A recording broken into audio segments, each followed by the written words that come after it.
Well, welcome councillors and staff and other guests.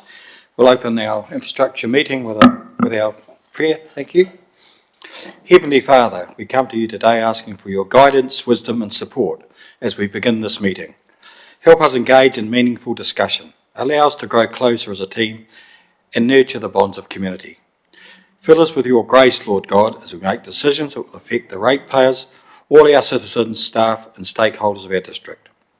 And continue to remind us that all we do here today, all that we accomplish is for the pursuit of truth, for the greater benefit of our people and the Te Rua.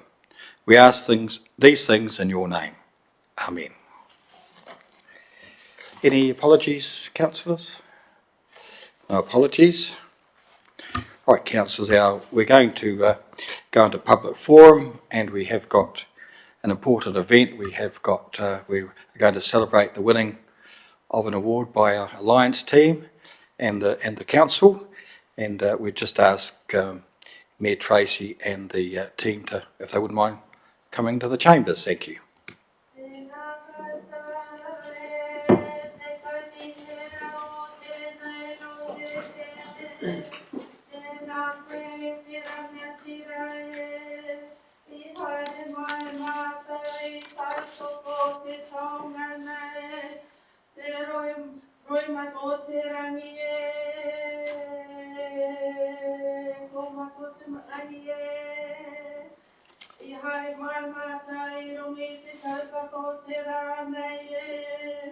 Tēnā koe te taonga nau mai hara mai. I rungo e te rohe o Tararua. Tēnā koutou, tēnā koutou, tēnā koutou.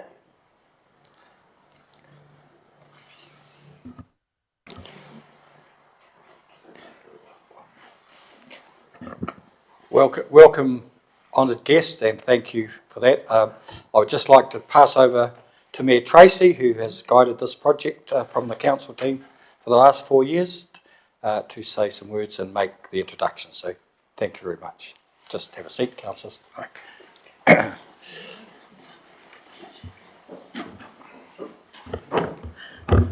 Tēnā koutou, ngā mahi nui kia koutou katoa, nau mai haere mai ki Tāmaki Nui Aroa. So a very warm welcome to our special guests to the Tararua district. We're very grateful and honoured today that we could have Murray Pugh, Francesca Ban and Raj Sapaya from the Apopo Awards. If I could just ask you to stand so everybody can see you. It's wonderful to have you present here with us, and we thank you very, very much for making that journey to be here with us on this special occasion and bringing this award through. It was incredibly heartwarming to be present on the night, and also to understand just the importance of the award that winning the Supreme Award did mean to us as well. We also have joining with us Shane Ratt from the Provincial Growth Fund. And Shane, we were incredibly grateful for the support of the Provincial Growth Fund for this project. And I just was reflecting downstairs and telling the team, I remember for many years, Route 52 has been a topic of conversation. In fact, it's been the topic of a book with many bad roading stories in there. But I used to buy lotto tickets. Once it got to 25 million, I'd buy 2 lotto tickets and I'd leave them on my desk. And one of them had Route 52 written on the back of it in case it won, and the other one had the Pahia to a Pool. So that's how long and how desperate we had become for that work to be carried out. So we're very, very grateful to the Provincial Growth Fund for making that happen and allowing us to carry out that work. And I guess when you heard from residents just what that meant, and I think we also have Trudy with us today as well, which is fantastic. Just the unsafe journeys and the concern from the parents on that road. So it has been a long aspiration of ours. And reflecting back through the project, you know, the bumps along the road. Well, actually, the bumps along the road were 9 storms and 1 cyclone. And I remember very well being out on the road just after the cyclone and meeting with the teams as, you know, they had to take another 200 trucks of slip material away from a road that was just ready to be sealed. So the work has been phenomenal. And the work that had been carried out had carried up to, you know, held up to Cyclone Gabrielle as well. So it's a piece of work that we were really proud of. It's a piece of work that our community was long awaiting. And when we entered into the Opopo Awards, it was wonderful to first get that entry off and be proud of that. To win the category in community was simply phenomenal, but I don't think any of us sitting at the table could really have been prepared to win the Supreme Award. So I have got a little bit of information if you want. I'll read around the award and then I'll pass over to you, Hamish, and your team so that you can talk a little bit about that. So the Opopo, so you're looking, councillors, I just wonder, we might even see if we can put the camera on there at some point, at Komata o Tarangi. And the development of Komata o Tarangi was by Bronson Baker, an Auckland-born carver of Ngāti Tūwharetoa, Ngāti Puhi, Ngāti Arawa descent, began in July 2021. He was inspired by the passion that the Opopo team had for Asset Management Excellence Awards entries and the team's commitment to the improvements that projects like these can make to our day-to-day lives. Komata o Tarangi, the taurapa is Opopo's Supreme Award and is a symbol of the elite, a representation of a pinnacle or a zenith. And the reason I wanted to read that out is so that the teams that work on that road and took part in that know just how prestigious the award is, and it reflects the work and the work with the community that they did on that project.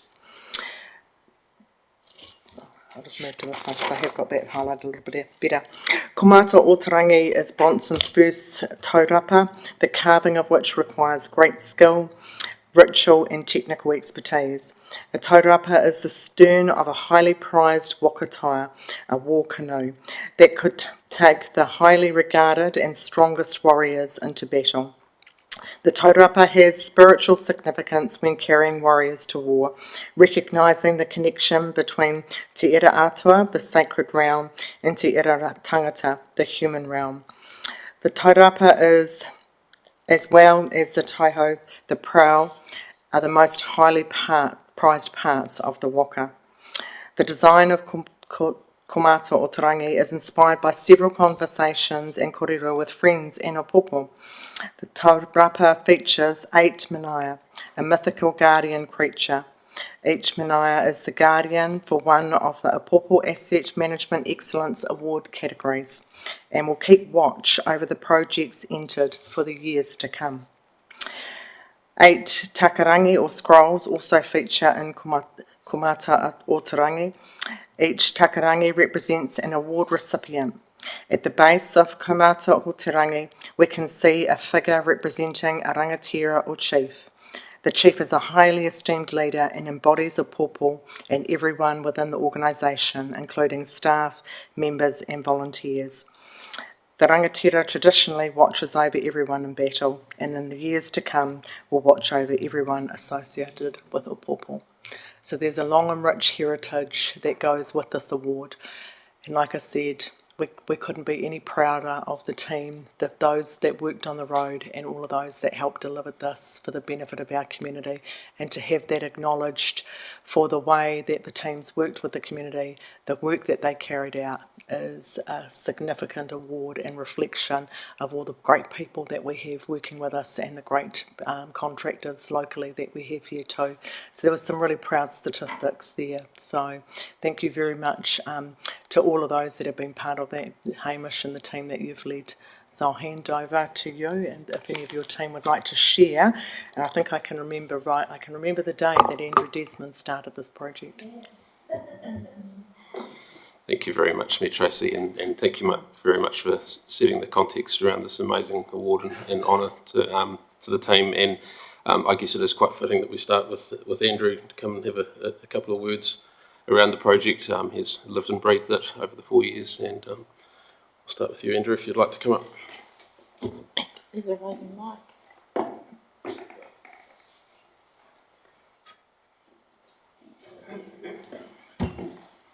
If it works. Fingers crossed.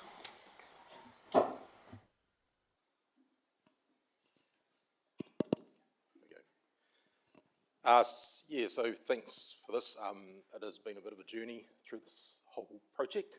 I think I started in basically 2019 with Hamish and Matt Erard putting the application in on behalf of the council. It was a pretty rough and ready quick application at the time of COVID, but obviously it came through successfully, and at the time I'd largely just joined the Alliance, and it had been a bit of this was probably my perfect thing of getting my teeth into, because it was basically road building, which I'd been working on for about 15 years or so before that, and this was my chance to craft something of my own. So here's a presentation, a slimmed down version of the presentation we delivered at the closing ceremony, the closing celebration out at Weber. I've been told I'm not allowed to speak too much as I did last time, because I tend to rabble on. So yeah, this is the 15th December 2020, the sod turning.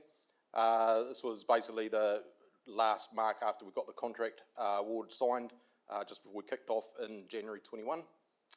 It was held at the Old Wimbledon School by the Anzac Memorial. So part of the commencement of the project, given that it was shovel ready, and it was all about, I suppose, bringing the community together during those tough times of COVID, we went into this project, I suppose, with more of a, rather than just building a road, it was more about bringing the community together and actually getting the right inputs into these type of works. I think roading, we're kind of guilty of just going and doing our own thing a little bit every now and then, but this was really about a bit of a sort of a transition for the community point of view, given what the impacts this road was having on the locals. So we put together basically a stakeholder group. We've got, I think this is probably one of the first meetings we had on the site. We've got a couple of local residents, represented from the comms team, and representatives from the iwi on site. And I think the key thing for me is, throughout this whole project, is that little boy that's sitting in the middle. That's Trudy Riddell, who lives out on site, and I know one thing she said when we were forming the project is this was about getting her kids to and from school safely. And it really probably hit home, because I've got kids of the same age, that I can relate to that. Yeah, so getting our...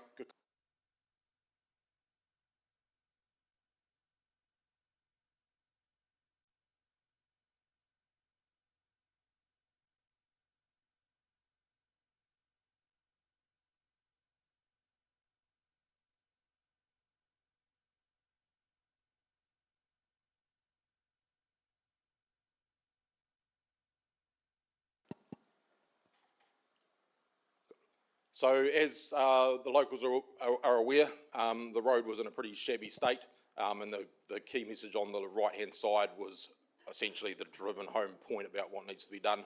I mean, the section where the spray paint's on, that was actually the good section of the road, and obviously on the left-hand side you can see what we were facing and what kind of terrain we were working in. And this is on the left-hand side. It was about getting that road up to a state that the economy could function properly. It was making it safer, and it was making it resilient. The east coast of our district obviously is very prone to damage from storms, and this was trying to make this road right. The left result there is that's what the road that we've built, a fit for purpose, fit for Tararua, a functional road. No big bells and whistles or anything. It's right for our community, right for our district, and at the scale that we need to allow that community to function. A few of the shots of some of the team members on site. This was the earlier stages when we had a few of the Tararua Alliance guys on site. Then obviously the storms came along and things got busy, so we handed over to Hayden and Alf's teams to continue on with the work while our resource got deferred elsewhere. One thing we tried to do, obviously, with the project is trying to keep it as much local as we can, hence the contractors, and we use this opportunity to source some local material as well to reduce the impacts on the roads leading into it. So I suppose, given the scale of the project, it was our first real chance within the Alliance to test that out. Aggregates are always a bit of a fun thing to work with when you've got the dynamics of our district, and I think we made that work on this one.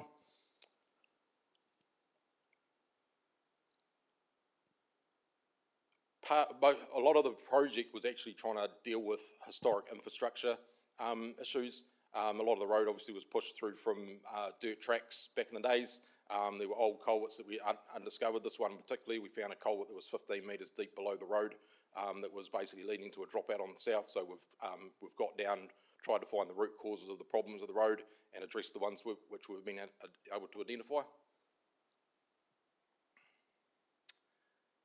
There's some new infrastructure going in, so upgrading the roads. So being it's very narrow formation, we've had to put some retaining walls in there. We try to avoid retaining walls for the most part because they are just assets that need ongoing maintenance. So where we tried to, we retreated back into the competent ground.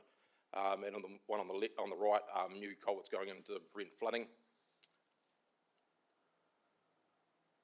Safety. This was one of the big priorities on the site as well.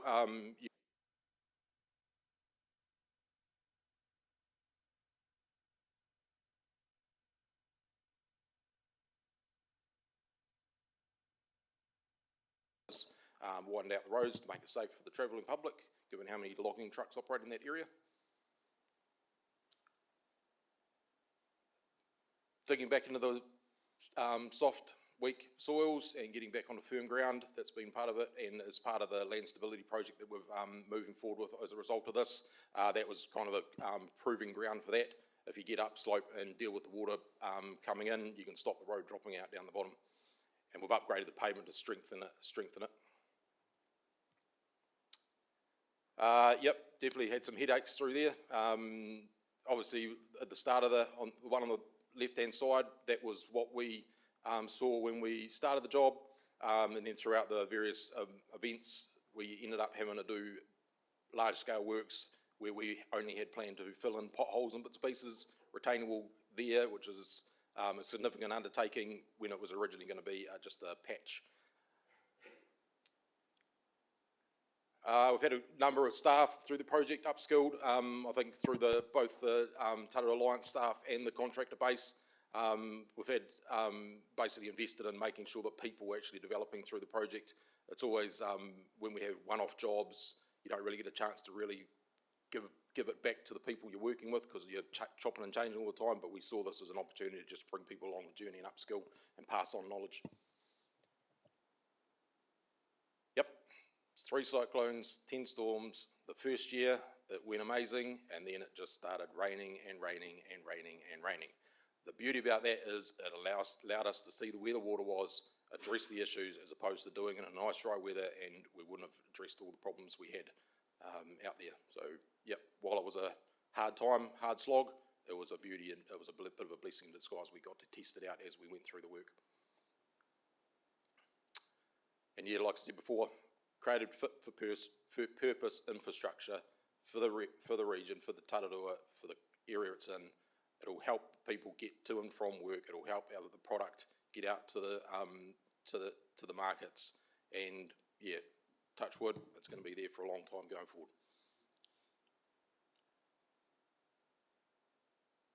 And I don't really need to say much about that. Thank you.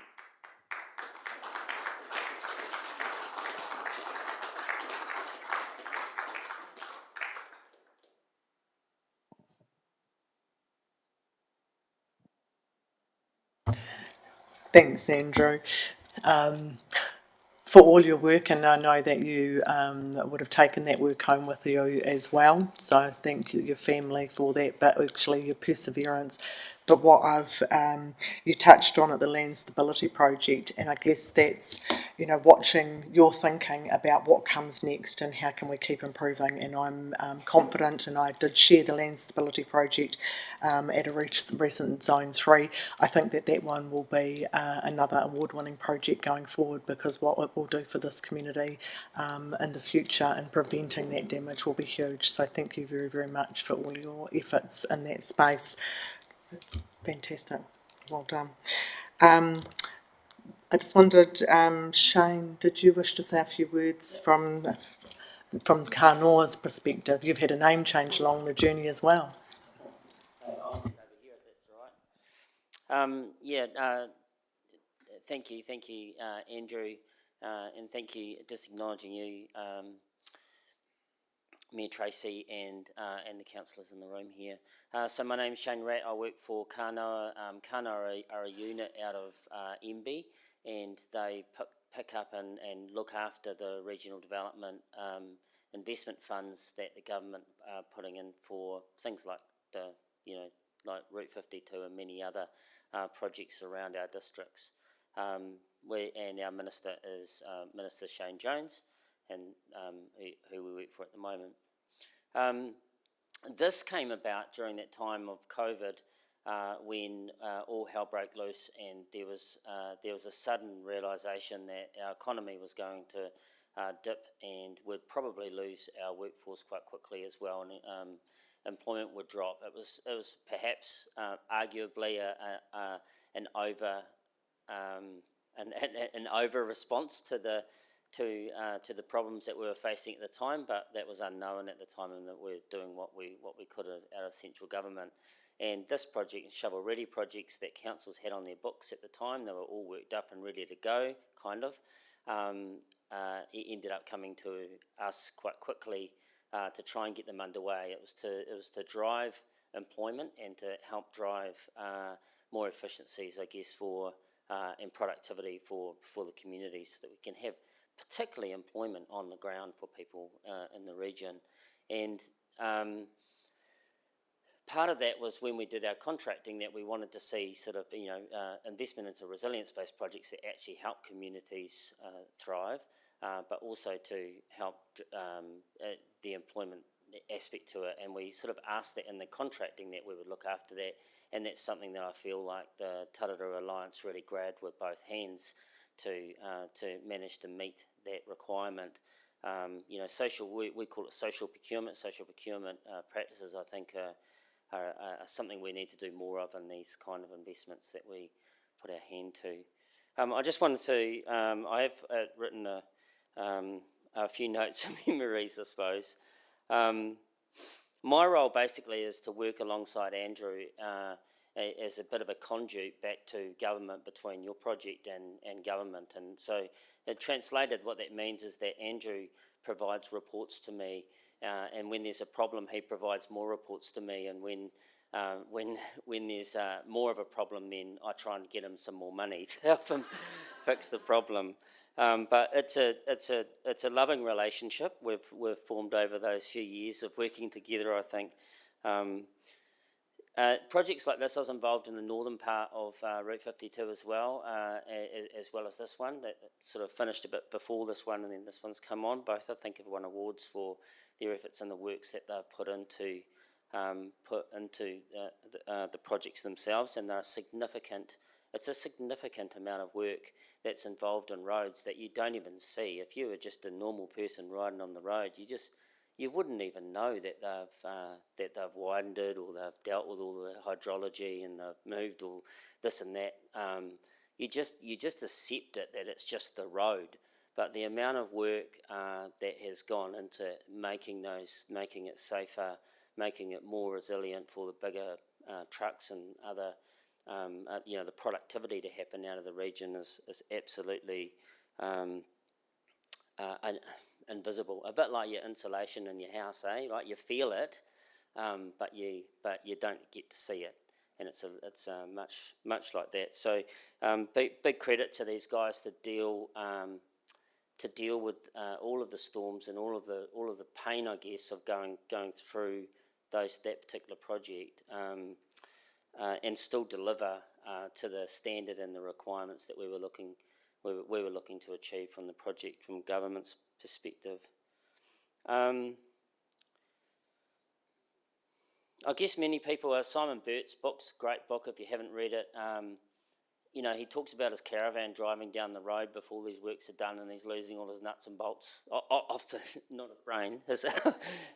off his caravan, and having to do running repairs on it. And I hope that more tourists and more opportunity for people to go up there and have a smoother ride and a safer ride out to those other far-flung little beautiful places along that coastline.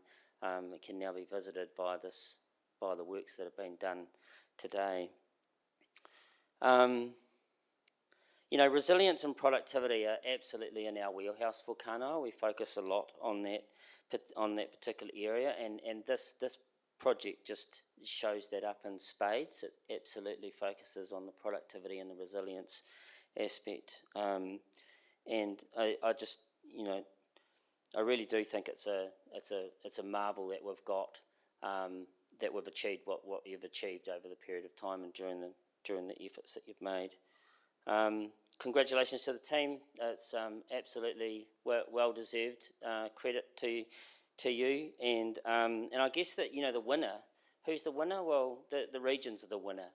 The region's the winner. The community are the winner out of this, and we're proud to be a part of that. Thank you.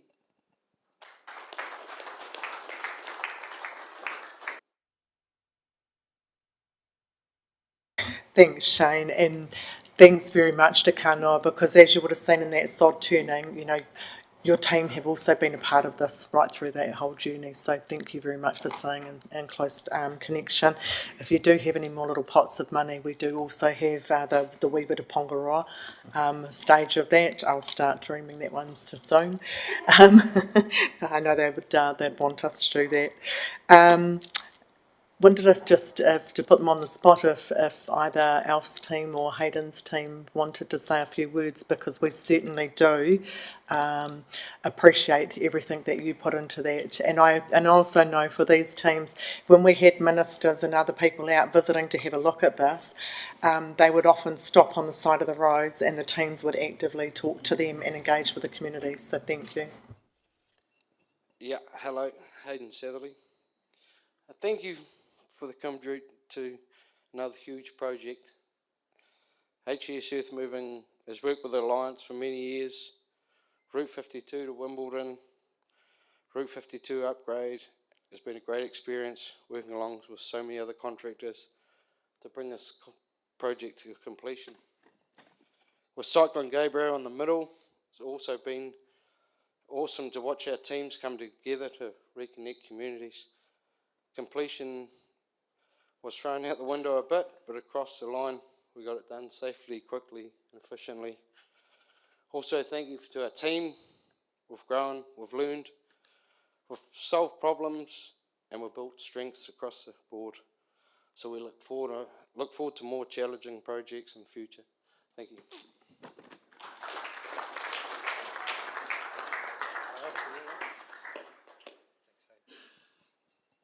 Thanks, Hayden. I'm Alf Alabaster Contracting, and I'd just like to say thank you very much to Tararua Alliance and the Tararua District Council who gave us the opportunity to work on that project. And on a personal note, grow our team. A couple of our young ones are here today, which we would never have been able to take on if we didn't have the type of longevity that project allowed. And I'd just like to say a big thank you to the guys and girls who obviously spent a lot of time putting this all together, not only to make final of the award, but to win the award. It was clearly a big effort, so thank you guys.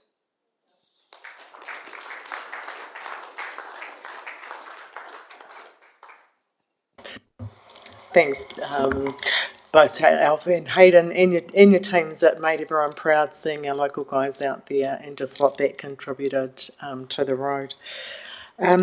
Murray, it's fantastic to have you here on behalf of Apōpō, and I actually did try to get a copy of the Route 52 book for you by Simon Bird, and when we celebrated the completion of the road, Simon's book actually was just ready at that very same time, so he came to our launch and shared that, which was fantastic. That book has sold out, 1,000 copies, sold out within 8 weeks, but as soon as it is reprinted, I'm going to ask Simon to sign a copy for you so that you can actually read some of the journeys that now we look back and can laugh on as well. So, but thank you very, very much for coming today and being here with us to be able to share some of Apōpō's journey with both the council and members of our Tararua Alliance teams. If you'd like to, you're welcome to say a few words. And thank you to our board member, Raj Sapaya, as well. Thank you very much, Ben Tracy, and acknowledge the councillors in the room today and all of the project team members. Tēnā koutou katoa. Mamihi aho kina tangata whenua o Aotearoa. E tupu mai aho I raro I te mana o Taranaki Moanga. E noho ana aho I roto I te hapori Ngāti Toa. Ko piu toka whānau, ko mari toka ingoa, ko te rangatira o Apōpō hei Hinore Tine Nui. So it's a great privilege of mine to be here with you this afternoon. I first acknowledge the people of the land of Aotearoa. I grew up under the mana of Mount Taranaki. I now live within the community of Ngāti Toa. So I'm Murray Pugh, and I'm honoured to be the Chief Executive of Apōpō. And I thought that it would be useful probably for just about everyone in the room for me to give you a little bit of background on who is Apōpō, what are we? So our full name is Apōpō Infrastructure Asset Management Professionals, and we are the lead association for asset management professionals here in Aotearoa, New Zealand. We actually were founded in 1948 as the Institute of County Engineers of New Zealand. And over the last 77 years, we've moved with the times, and as you can imagine, from an Institute of County Engineers, in the late 1980s we moved to being known as ALGENS, or the Association of Local Government Engineers. Early 2000s took on a trading name called Ingenium, that might be familiar to some in the room perhaps. And then 2013 we became part of an Australasian federation called IPWEA. Some call it IPWEA. 2023 we took the decision to really reassert our, our New Zealand identity and our representation of asset management professionals here in New Zealand. And we moved away from the Australasian Federation and took the name Apōpō, tomorrow, which is really what infrastructure is all about. It is about the communities of tomorrow. It is about making sure that the assets that we are looking after today and that have been gifted to us from past investments are looked after so that they realise their full value over their full life cycle. And that takes us into the future. So Apōpō really means a lot to us. We have just over 1,100 members throughout New Zealand, including members in Tararua District. And those members come from local government, come from central government, consultants advising asset owners right throughout the country, as well as suppliers. The Apōpō Asset Management Excellence Awards are an annual celebration of all of the things which our membership is undertaking during the course of the year. As Mayor Tracy mentioned, Komata Otarangi was commissioned by Apōpō in 2021 to represent that supreme level of achievement in asset management. It is, as a taurapa, it's a representation of the zenith or the pinnacle of achievement, and it is not given out lightly. It has been presented now 5 times. Previous holders, kaitiaki of Komata Otarangi, have included Piritahi with Kainga Ora. First of all, for a project in Auckland which involved recycling old state houses that were being cleared in order to create new social housing areas.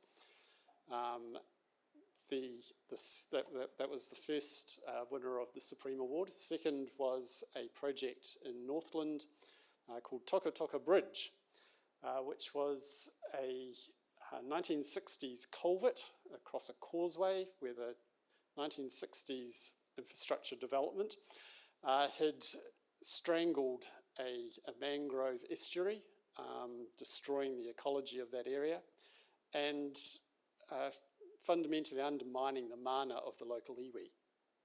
And so, again, a shovel-ready funded project was undertaken to replace that culvert with a bridge, which opened up the estuary to the water flow once more.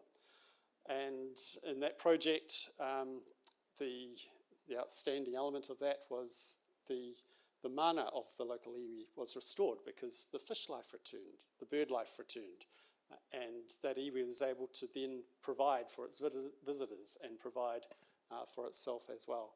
Quite an outstanding achievement. The third time that it was presented was once again to Purataki with Kāinga Ora for a redevelopment again in Auckland, which saw the stormwater retention area created in an open space around a new social housing community. And that was very severely tested in the Cyclone Gabriel preceding Auckland floods, and performed exactly to expectation, and that social housing area community did not flood. The retention area did, and within 48 hours it had completely drained as designed. So another example of outstanding asset management foresight. Last year, 2024, the Kaumata Whakarangi moved outside of the North Island for the first time and was presented to Nelson City Council. And that was for a project titled Asset Management Through a kaupapa Māori Lens. And Nelson City had developed a methodology. So this was not a construction project, it was a methodology for asset management to be applied across all of the city's assets to involve and incorporate Māori consultation and leadership, not participation, but leadership in all of the asset initiatives occurring in the Nelson area. So an outstanding example of developing asset management practices. And that is something which Pōpō really stands for. We draw globally from asset management best practice from organisations such as, I'll rattle off a few names, the Global Forum for Maintenance and Asset Management, World Partners in Asset Management, the American Public Works Association, the Institute of Asset Management in the United Kingdom.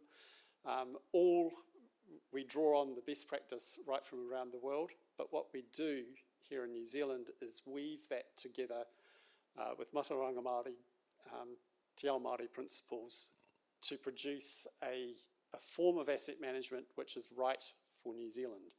And it's a really important representation of how we need to go about asset management right here. And that then brings me to 2025 and the Pōpō Asset Management Excellence Awards, which were presented only last week in Otatahi, Christchurch. And the selection of your project as the Supreme Asset Management Excellence Award winner for 2025. The judging panel for your entry, which considered entries from all around the country, across all of the different award categories, were really struck by a couple of elements. The community element, that you've already heard about today. How that engagement was really community driven, how the need was identified by the community. I love the writing on the road. It's not much of a clearer message. And then the response. And from an asset management point of view, I keep going on about asset management because that's who we are, that's what we represent. It really does show the level of thinking that went on for this project. And for all of the accolades of the fantastic people out on site, working through those storm conditions to deliver the project, we've got to give credit to those who are thinking about how it was delivered, the way that it was delivered, the way that it would respond to those challenges throughout the whole project period. Those are the sorts of things that's really stood out to the judging panel. The second element was, in relation to those storm events, how there was an iterative learning going on throughout the project, so that it wasn't just a, right, this is what we're going to do and just roll that out regardless of whatever happens. It was, oh, we've had a bit of a hiccup, let's see what we can learn from that and apply it to subsequent stages. And those sorts of principles of asset management is what really stood out to the judging panel as something that we want to be held up as an exemplar. That is what the Supreme Award winner is there for. We want others around the country to see this project as inspirational, for them to aspire to achieving that sort of standard of asset management practice, and so raise their game. So one last thing before handing over to Raj. Kaumātautarangi is a symbol, and it holds the mana of those previous projects that I spoke about. You're adding to that mana. And through that, I trust that your mana as a community, as a council, as alliance members, as contractors, is also raised. I just want to congratulate you all on an amazing project and a very worthy recipients of Kaumātautarangi.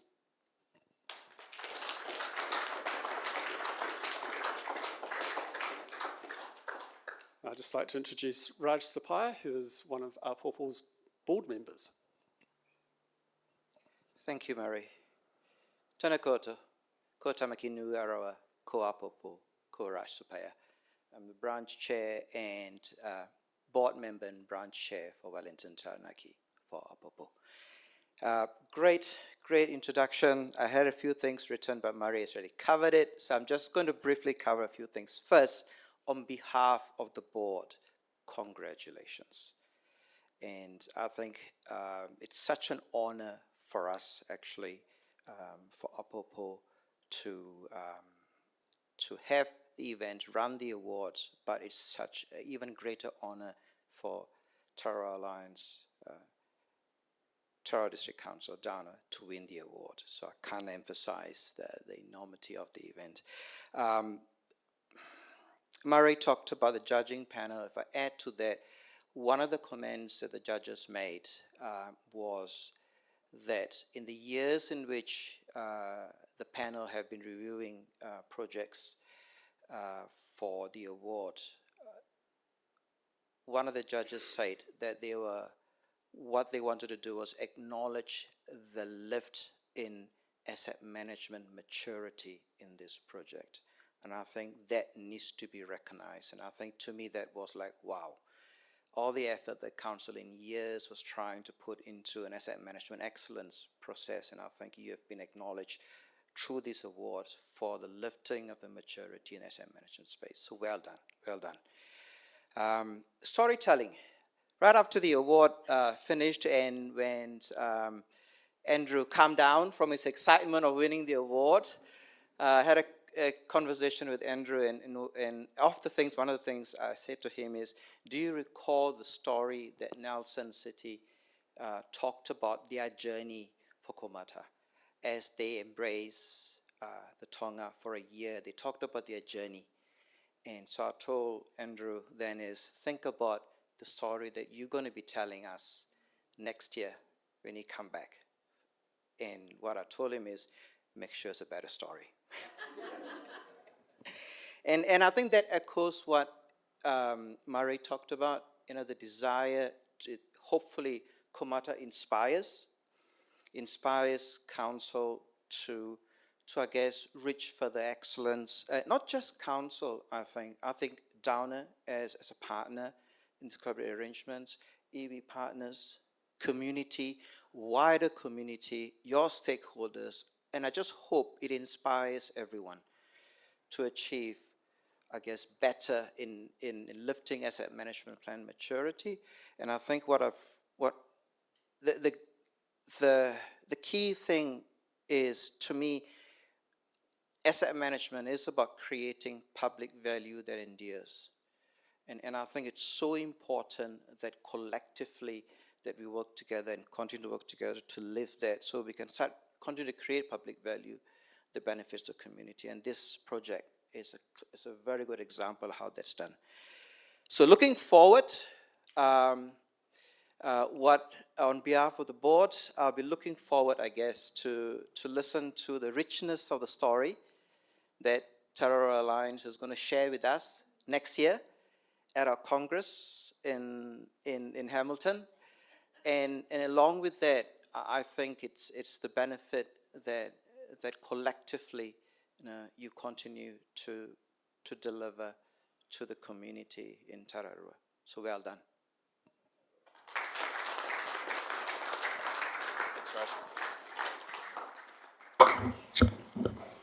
Thanks, Murray, and thanks, Raj. And I hope that those words are taken back to the teams at the Alliance so they can actually hear that around that exemplar and understand that they're now part of history.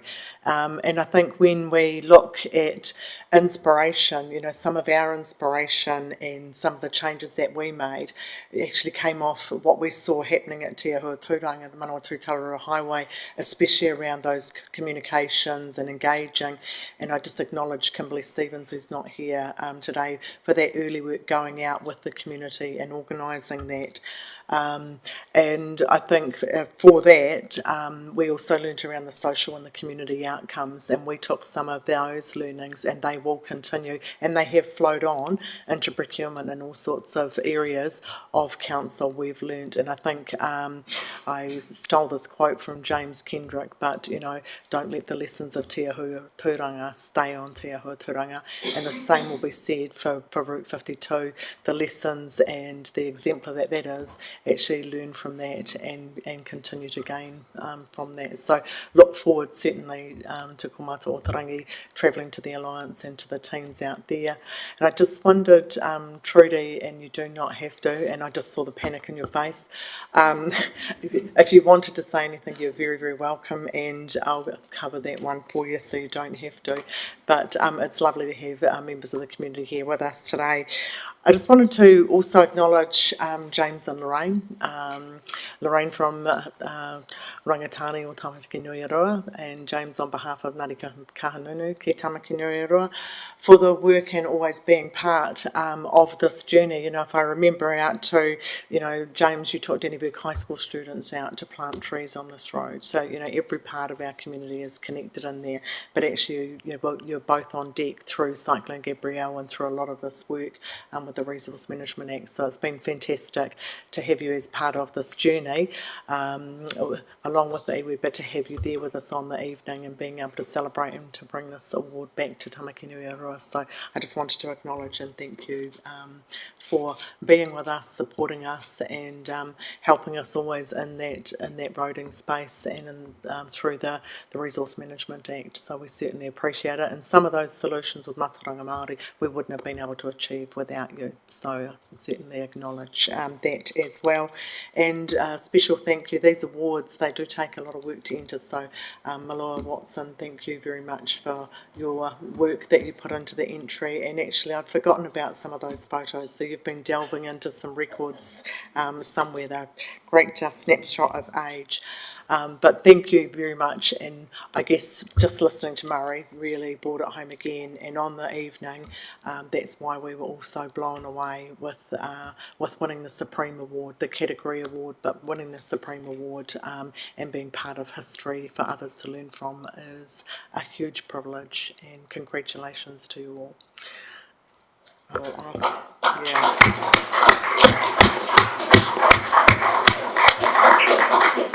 Right.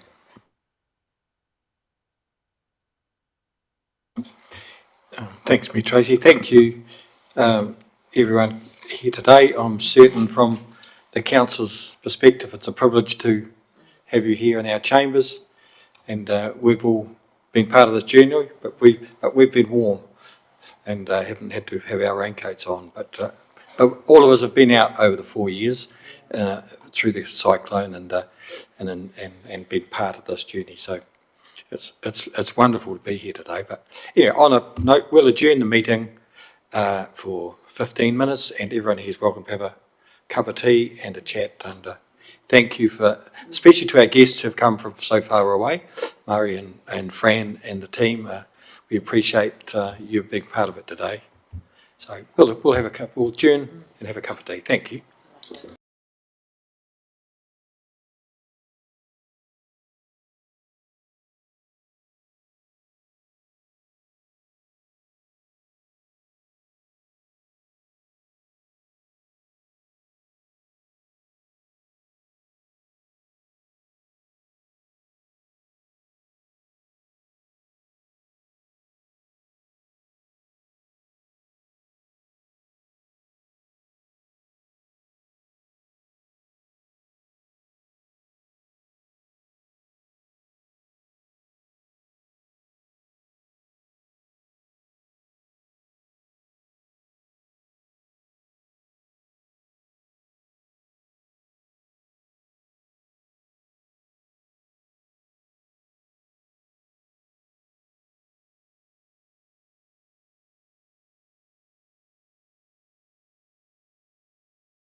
Right, we'll resume the meeting, councillors. Thanks very much.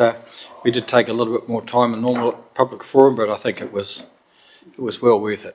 And it's so nice to see something very positive in our chambers, isn't it? And I think all the congratulations were said. So we'll get underway. Thanks, everybody. We have a public forum. We've confirmed that. Any items not on the agenda that you'd like dealt with? No items on the agenda. Any declarations of conflict of interest? None of those.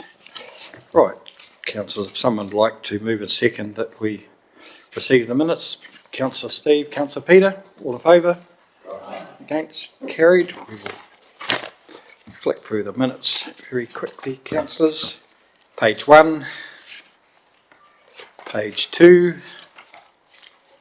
page 3, page 4. Nothing to add to that. Right, thanks, councillors. We'll move on to. We're back the front as we normally have this. Do you like to do it this way? Yes. All right, Mike, if you'd like to come forward, we're slightly back the front, but we'll deal with your portfolio program report. So we'll just have to scoop the pages back here. So I'll just leave it in your hands. Thanks, Mike. Thank you, Chair. Councillors, reporting on the capital program report here. Up first for a change, so that's a bit of a change for me, so that's good. I got a bit of a heads up for it, so I'm happy to work through it and effectively looking just at the first couple of pages. Again, our main sort of constraint area ends up being resourcing. It's still a challenge. We are actively trying to change it, but again, we have a few shifts and some of those contractor delays and like as well, so it's just it's ongoing. What I can say though is that if we were to put that up against capital project status, we are tracking pretty well there. I'm happy to go through a few of those at 7-stop project updates if you'd like, or we can move on to the sheets if there's any other questions.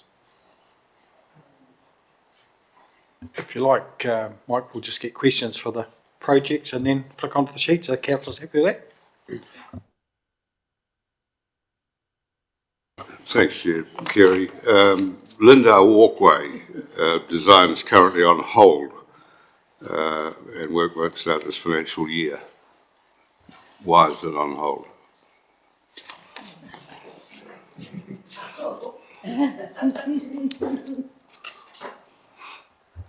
Thanks, Peter. So no, it's not on hold.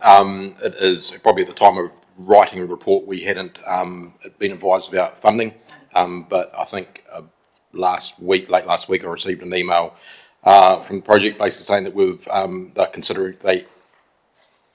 we're tentatively approved for the funding.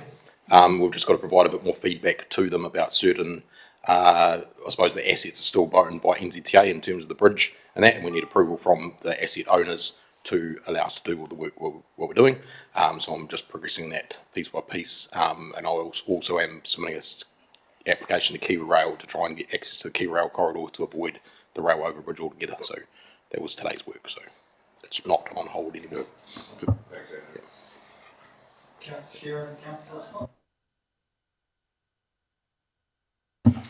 Thanks, Mr. Chair. Yeah, the first part was first question was answered. So the next one I had just was on the Dannevirke impounded supply program. There's reference there to the underwater drone experiencing technical difficulties. Further on in the management report, there's a little bit of information, but obviously that's a pretty expensive piece of kit. So I was just keen to have a better understanding as to what the issue was there. Through your chair. Yep. We're trying to figure that part out, to be fair. What's happening though is that effectively it's starting out, it's going all right, it has been since, but when it starts out, as soon as we get past a couple of metres, maybe in depth, for some reason we're losing feed. So it's been sent back to them and they're just going to checking through it and they'll get back to us shortly. So still waiting on the return from that. Thanks, Mr. Chair. Just double checking that it's under some sort of warranty. Yes. Thank you, Chair Kerry. What qualifies a finished project? Because these grey bits, which are great to see, how long does that stay on, do they stay on the paper for the trilinium, or do they stay on for annually, or? Thank you, through you, Chair. Yes, I've just been leaving them on as we've started them, and then we close them out for the financial year, and when we roll over the financial year, I'll remove them from there. Thanks. Just a question on sheet 2, Mike. We're just about the Dannevirke infiltration gallery, which we've talked about for a little while now. So I think it later on it seemed to have shifted a bit, or the river shifted away from it a fraction. But are we just having a good look at the gallery? How efficiently it's operating at the moment? Is that what we're up to before we get onto the rest of the water investigation? Is just trying to get that right, I guess, are we? Yes, I mean, I believe I went into a bit more detail, I think, in the management report, but effectively that is the case. I mean, at the moment, we've put in for the Dannevirke water take permit, so we're working through that as a consent. So part of that would be a better understanding of the current infiltration gallery, how it's being utilised, and what we can do there. Thanks, Mr. Chair. Sorry, just one final question I had was on the Carnegie building. Commentary there. Pleasing to see that the report's been finalised and will be presented to council. Just double checking, will that come to our next council meeting, or if not, do we have a date for that? I have yet to organise a date for it to come to the next one, but we are looking to present to that at the earliest possible moment. Thanks, Chair Kerry. I just wondered, the Dannevirke alternate water source investigations, and you're talking about starting engagement regarding the water take.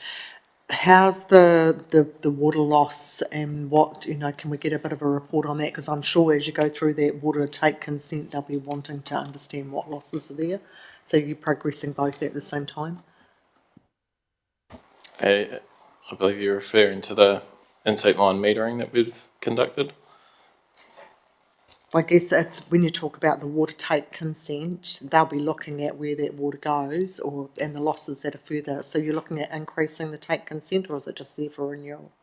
Currently at this stage we've just started engagement with Horizons on both of those parts, so we are looking into those. We haven't actually settled on any figures as to what we would be looking at, if we would be looking at an increase or not at this current stage. Thanks.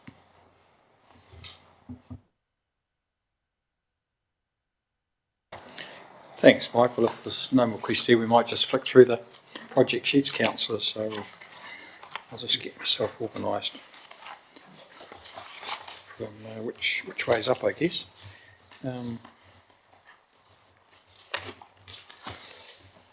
Right. We'll just go them sheet by sheet. Councillors, just give me a yell out if anything needs a discussion. Three Waters Infrastructure Project. Councillor Steve. Thank you, Chair Kerry. Just a quick one. Do we get that backflow prevention strategy? Do we do anything on that?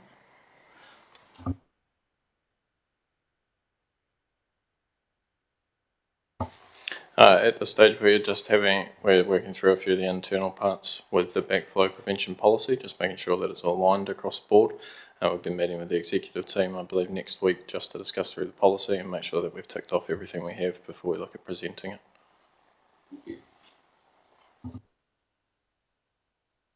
Thank you. Thanks, Chair Kerry. I've made a little note here under the purpose of the Three Waters Infrastructure Enhancement Project. I'll read it out to you. Is that this will ensure Council meets its legislative responsibilities, complies with consent conditions for providing safe drinking water, disposes of wastewater appropriately, and administers trade waste requirements effectively.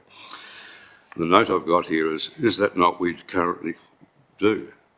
I mean, what is, we're spending 1.95 million. I'm not quite sure what it is that's actually being done. Thank you, through you, Chair. This was the redirection of that Better Off funding. So we had originally had the PARS and upgrading of council-owned reserves, and that funding at the end of the last long-term plan deliberation was then changed around to then be put towards Three Waters. And that funding stream is what we are seeing here.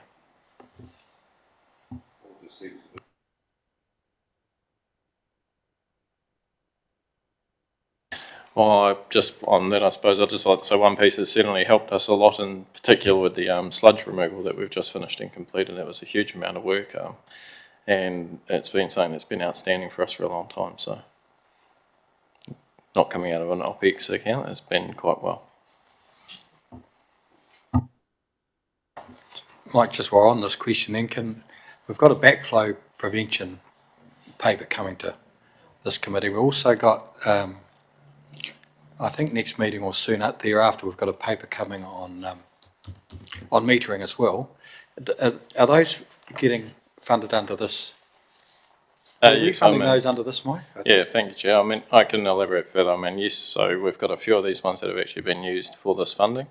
That have also added into it. So not only those ones as well, but we also have a few staff members as well that have assisted us with our resourcing to be able to better increase our asset database, to go out and understand all the parts for the universal water metering. So that's been helped and part funded through this fund.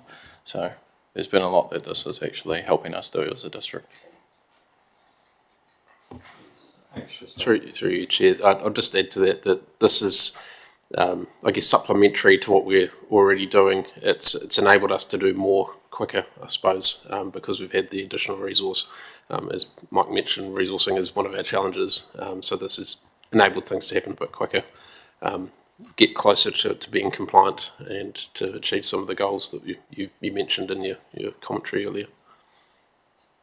Yeah, thanks, Hamish. I mean, there are a lot of things in there that are not necessarily specific projects, but this is a project sheet.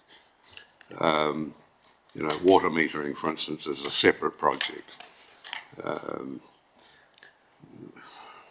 Various other things are separate projects. And that's why I wondered why it is a project in its own right. It covers a whole lot of things. Kind of concur. I think it's more a program of works rather than a project as such. I think perhaps it's due to the funding mechanism behind this one, that it's all been packaged up together as one project. Bearing in mind, it is BAU to a certain extent. It's on top of the normal work the team would be doing. And I can add to that as well. Yes, it is. So it would likely be more of a OPEX sort of look for it as well. There's more of a program feel to it. I agree. However, with the way that we've had to do the funding through DIA, through CIP, the portal means that it is a project. It had to be a project, and they were considered milestones for these projects. So that's how just the funding streams and the reporting mechanism work. Thanks, Mike. We'll move on then to, sorry, Oz. Through you, Chair. While we're on that one there, the second sentence, the recommendation following testing of 2 pre-treatment options is that coagulation, flocculation and clarification will be the most effective method. What are they? Could you give me an explanation of what that is, please? I think that we did we've got a few more parts anyway that I could look at in the management report afterwards. I think I've gone through it in a bit more detail there with some images as well that may assist. One of the things that I'd like to take a moment and ask though is if this is a bit confusing in that way, then I'm quite happy to look at removing the project sheet in future ones and look at doing maybe every couple of months, few months for this as a bit of an update and part of the report. Yeah, that might probably be a bit more helpful, Mike. I mean, you're covering out some of the detail in your management report anyway, so it sort of doubles up. So I think we can look at that, Hamish, can't we? Just yeah. Thanks, Councillor. Thanks very much, Mr. Chair. Agree that that could be a good way forward. One thing that I probably find particularly helpful and useful, because that was better off funding that we reallocated from projects into water, which I strongly support us doing might be in that update kind of showing how that funding is, because it is touching on a number of different projects, but describing the usefulness of that funding boost, because that's the reason why we put that in. Could be quite a helpful thing if you're going to be adding it into more of a text-based update. That sounds quite reasonable, because we usually touch on it most times, don't we? So we'll just make a note of that, Mike, as we go through there. Thank you. Will do, absolutely. Good. Denver Compounded Supply sheet. Okay. Ikatahuna wastewater treatment upgrade. Councillor Peter. Just, I see that the construction of the pipeline is due for completion 14th of May and pump commissioning by the 30th of May. Is that on target?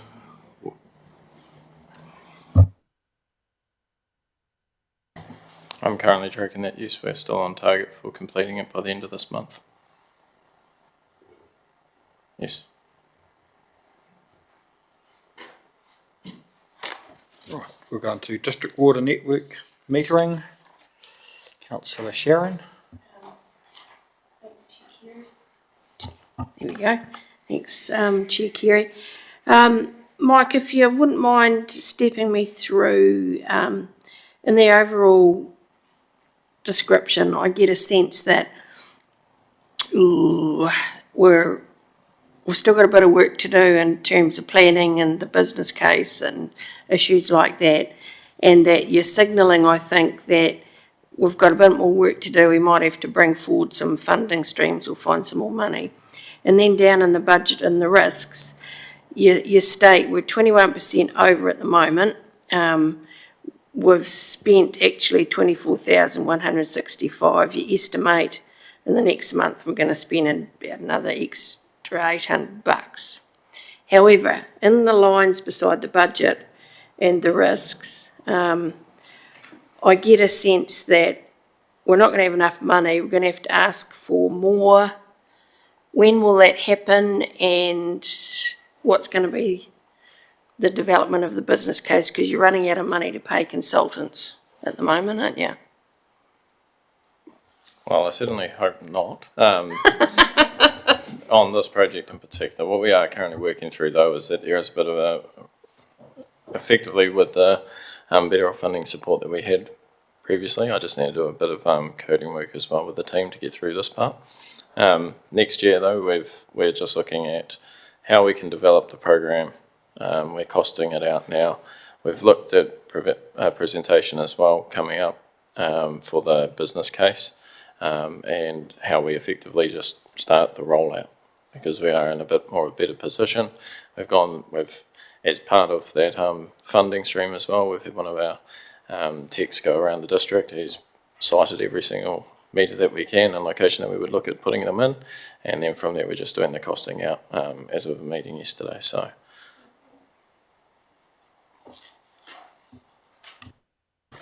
Thank you. Just add a little bit to that. So the work that the tech has done has saved us having to do a trial, which is why we've had to rejig the business case a little bit, because actually we don't need to spend that time seeing if it'll work. We've actually figured out that there's not as much of a problem as we thought there was going to be with the rollout, which is it's great news. So making progress, and I think what Mike's going to bring back to ELT first is to for us to really understand what it's going to cost, what the program's going to look like, how do we deliver it, how does it affect rates over time, what does that all look like, and we'll test that with him and his team before we bring it to you for the next steps.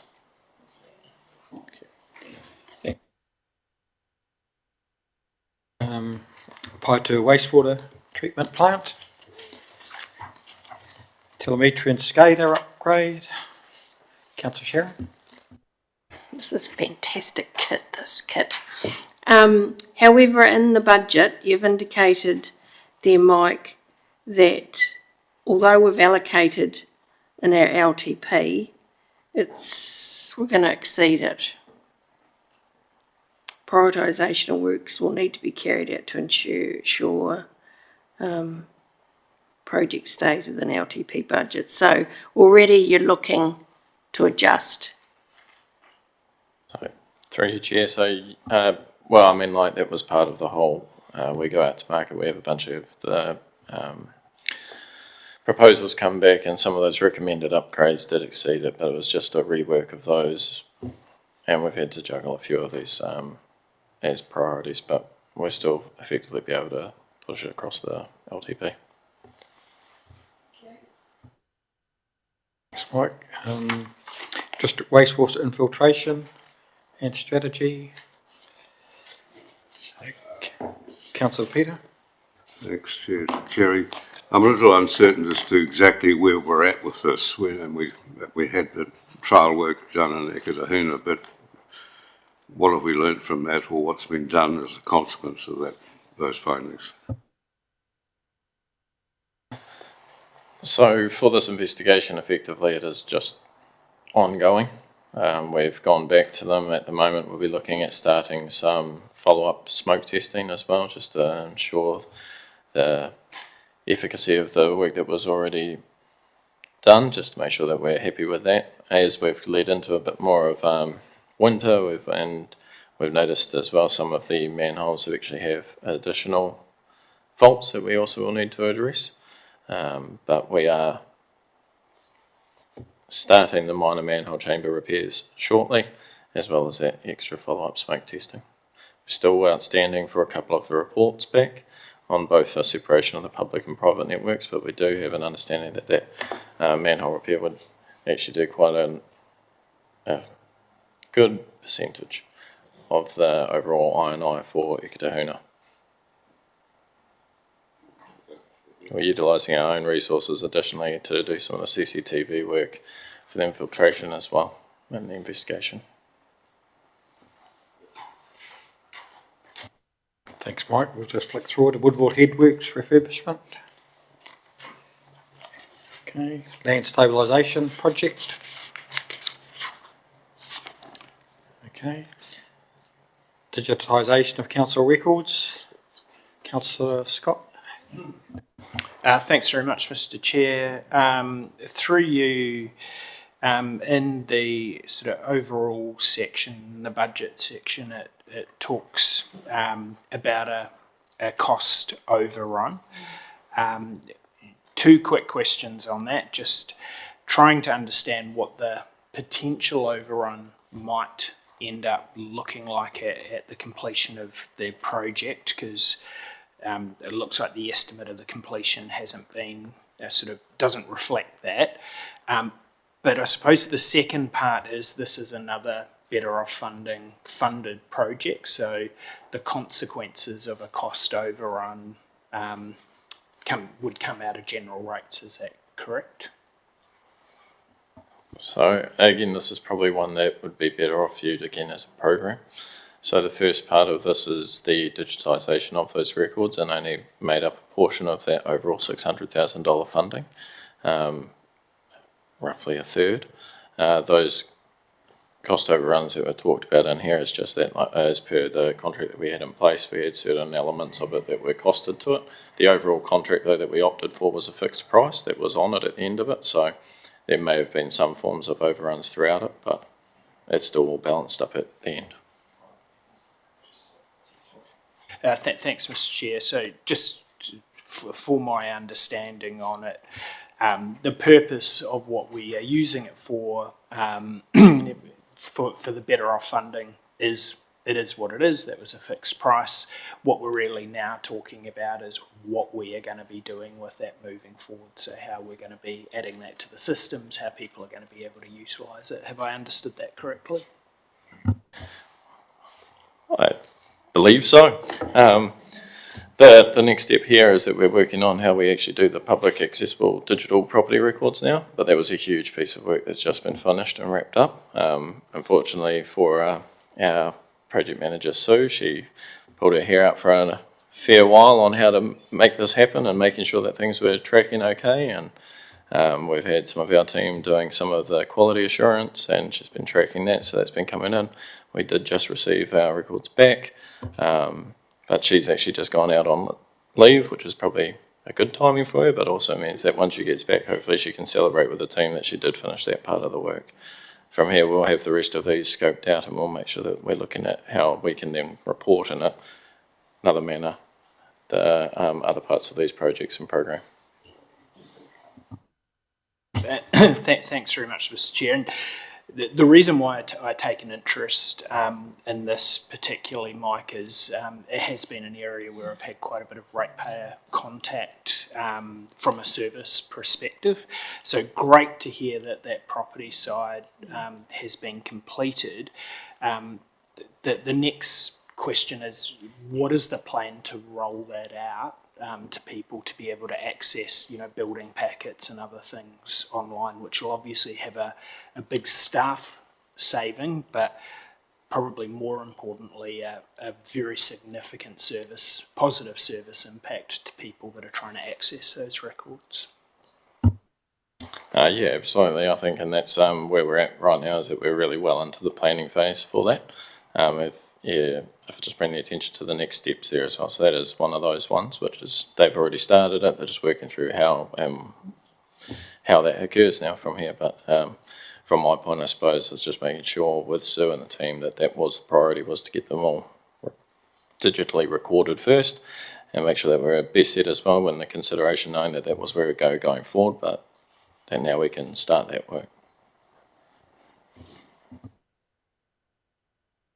I just was going to ask a question there too, thanks. But some of the Councillor Scott, Mike, I think I can't read it quite clearly. The staff member involved with the first part of the project's gone. That was finished, I think, was it? Did I? The person handling the first part of this project has completed their contract? Yes, sorry, I was casting my mind back a little bit there, yes. Yeah, initially we went with the idea that perhaps we could hire somebody to be able to achieve that in-house. It just to the amount of records that were actually held in the file boxes made it really hard to understand the overall time frame for that project. It was something that we ended up going through, and that's why, to be fair, with digital imaging was the one that ended up with the contract to get this done for us. And it was a whole tender process to the market, and they came in, they made some assessments on the box sizes and how much they believed was in there to being able to quote back on it, and that was all due to the time frame that we're experiencing with that staff, because we need to make sure that it was done on time and that we've given ourselves enough time within the lifetime of the funding to then also ensure that we can deliver the remainder of these phases. I think we've done quite well to get where we are actually with this, quite frankly. We taught years at one stage, but thanks, Mike. I'm currently tracking that. When I first started, it was probably about 10 years in the making by that stage. So. Right, we'll carry on. Councillors, building EV capacity. Okay. Future community urban design. Okay. Paitua pool. Councillor Alley, thanks. Thank you, Chair Kerry. Just before we talk anything about the Paitua pool, question mark, we're going to have to make some decisions around the Pahiatua swimming baths because we've got summer coming, hopefully. The pool is actually completely empty again, so it's drained right out. So, we've got to look at that. We were only ever going to do it once, now we've done it twice, and now it's going to be the third time. So I just wanted to bring that up so that it is on the radar, so that we can get some costings on that. Thank you.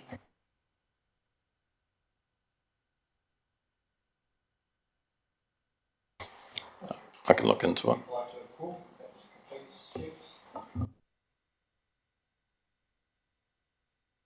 On to your report, thanks, Hamish. Oh, we did it, that's right, better. If someone likes to move, second, we received that. Councillor Steve, seconded. Omar, all in favour? Against? Carried. Thanks very much.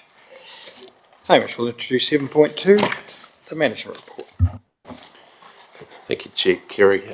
We'll give Mike a little break and invite the transport team up to chat through their part, if we could. Welcome, Andrew and Dan. Thank you. Welcome, Andrew and Dan.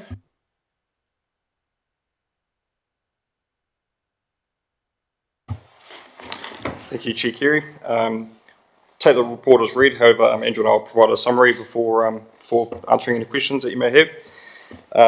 So on item 3.1 in the Alliance Management Overview, I'll let Andrew elaborate, but just comment around NZTA. We have requested that NZTA continue the bespoke FAR of 97.5% for the remainder of the Cyclone Gabrielle recovery works for next financial year. So as I say, I'll let Andrew touch on that. Probably not too much more to mention around the Apopo Award. A lot's been said around that already, but just a quick comment that I'll make is I am grateful that Apopo recognised the teams, especially the ground crews, for the hard work that they've done and continue to do. We do take for granted the harsh conditions that they do work in, wind, rain or shine, they're out there on the roads working. So you're looking forward to taking the award back and recognising them for all their efforts. I've also mentioned in the overview that with some of the challenges that we're facing around funding and talking about weather, we paid a visit to the Road Science office in Tauranga. So Road Science are a company that provide us like surfacing products, so the emulsion, bitumen and things like that, and they do a lot of innovative work around preventative treatments to roads and how we can essentially carry out this work in different type of weather conditions, because when you're doing resealing and things like that, it's very much subject to the weather. So yeah, we need to listen to some of the innovations that they've got, and we're looking at some trials on our network. So much so that we've actually already used one of their products just recently with a rehab site on Maharaha Road. So this time of year is very risky in regards to pavement work. So weather barrier is a product that they have that we spray on the emulsion when we're doing the sealing that cures the emulsion quicker, so that if it tends to get rain on it, it doesn't cause runoff. So example of when that's happened is, if you remember Ikirahuna, when the state highway got the emulsion seal on it and it got rain on it and it all ran onto the new exposed aggregate footpaths and so on. So yeah, this product that Road Science have, you can spray on that emulsion, which minimises the risk of that happening. So we use that to much success on Maharaha Road. And just touching on rehab, so we have one more that we're looking to get completed on the section of 63 that wasn't part of the project that we just touched on. Reseals is completed, and we're just working on next year's program. So Andrew met with Richard Ashman from NZTA yesterday to essentially run through the program with him so that we can get his approval so that we can move to the next stages of doing design work. In the maintenance space, so obviously with the change of weather, changes with the maintenance that we're currently carrying out. So key areas that we're focused on is culvert clearing, getting the drainage network prepared for the winter period, increase unsealed maintenance, unsealed road maintenance such as metalling and so on, and there's some spraying that's still to be completed. And the remainder of the teams are working on just minor recovery repairs that are a low risk this time of year. In regards to emergency work, so as I mentioned, next year is intended to be the final year of getting the Cyclone Gabrielle works completed. So it is tapering off quite significantly compared to the last couple of years that we've been doing that work. So what that does mean, which we've mentioned in the past, is what that means for the local subcontractor panel and the amount of work that they've been getting out of the cyclone recovery work. So work is tapering off very quickly for them. So they have been notified of that and are aware of that.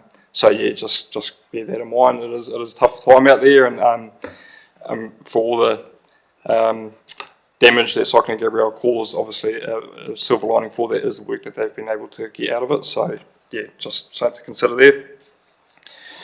And just one last thing for me in regards to Alliance staff. So with Jordan Taylor, the asset manager, moving on, we have appointed a new asset manager, Corinne. So Corinne is in the Alliance. He was the asset engineer, so he applied for the position. We did have some other external applicants, but yeah, Corinne has proven himself in his role as an asset engineer. And although he's a little bit inexperienced, he's certainly eager and motivated to basically improve the way we're doing asset management. So timely for that as well. So yeah, I'll hand over to Andrew. So follow on from Dan's comment around the emergency works application. So last week we submitted the revised 25-26 financial year application for Cyclone Gabrielle recovery. It is 8.3 million from the top of my head. one thing about that is we initially predicted Cyclone Gabriel to be a $95 million repair, and we're in the order of about 82 right now. So we've probably completed the recovery more efficiently, I suppose, and a big part of that goes to how we've been able to work through the resource consent side of things with iwi. Their ability to be able to come in and, I suppose, help guide us along with Horizons to get work moving very quickly has been a huge bonus to us, and probably saved a reasonable sum of money for the district, which is great. Further on the port, so yeah, the gorge revocation and detour routes handback conversations are well underway now. Hamish, myself and Dan met with the representatives of NDTA 2 weeks ago now, just to, I suppose, have the first formal sort of sit-down meeting as a group, basically to sort of set the ballpark of what was going on, because there'd been conversations happening left, right and centre. But yeah, we've sort of got a bit of plan of direction now. They are wanting us to take over the maintenance responsibilities of the detour routes, basically come the opening of the new road. Makes sense logically from a resource point of view. Their resource, State Highway resource, needs to concentrate on the new road, and then we get a bit, I suppose, control back over our roads that we, take ownership back of it, rather than leaving them to NDTA to make the calls on. A little bit of work in terms of figuring out the funding required to that. So that's what's happening right now back in the office, is to try and basically they've scoped out the work, and we're reviewing the work that they've scoped out to see if it's suitable. One thing to mention, we are proposing that the road goes back up to 80 kilometres an hour, and that's aligning with Manawatu district through the route, and then it also aligns with Woodlands Road, so we'll get a consistent speed through there rather than the speed that's a bit variable right now. With the actual State Highway 3, the couple of the contentious conversations are around the bridges right now. NDTA are very keen to offload bridges to us, including the old one across the Manawatu River. So we're just working through that now, and I suppose that's the space to negotiate. As a result of that meeting, we're basically going to get a memorandum of understanding in place, because the new road's going to be opening obviously very shortly, and we're not going to be able to have all the ducks in a row by then to do it. But I suppose we're very aware of the risks associated with jumping in too soon and making too many commitments before we, take them back. But it's going to happen. They're coming our way, so yep, we've got to keep moving. The State Highway. Sorry to interrupt, Andrew. There's a couple of questions on the table. I was just going to finish, but however, Councillor Scott and Councillor Peter. Thanks very much, Mr. Chair. Yeah, just on that particular topic, completely understand the rationale for NZTA wanting to pass the roads back straight away. I suppose my question, though, is particularly on the saddle. My sort of, with limited experience, my assessment on that is that's a road that needs significant work. How will we be placed capacity-wise to be able to deliver that work? Because it's looking like it's more substantial every time I drive over it.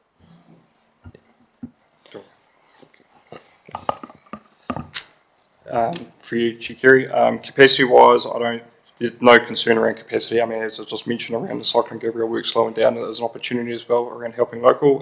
Probably the biggest around a negotiation with it that Andrew's working on with NZTA is around the funding aspect of it.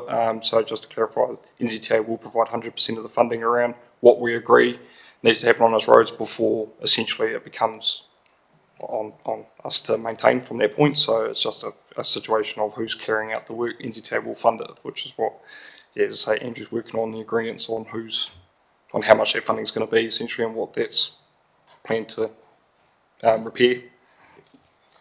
And further to that, the Saddle Road itself, part of the problem that we're looking into is essentially when they did the short term, they did an asphalt overlay over it, and essentially that's all micro cracking up, but actually it's almost just the surface that's failed. That's essentially what I'm working through right now, is actually how we given that the road is likely going to go back to 100 vehicles a day, that micro cracking is not going to be taking the hammerings, I suppose. So that's the negotiation. Is they've given us a quantum of work. I'm looking and going, that's probably not quite enough to what we need to do. But yeah, so I suppose it's back and forth. They do have reseals through the entire length of the Saddle Road program, which is 13 kilometres, which is, I suppose, it's show their intent that they need to do something about it. But they'll say 100 vehicles a day. You can almost argue it could be an unsealed road in the future. Yeah. Thanks, Chair Kerry.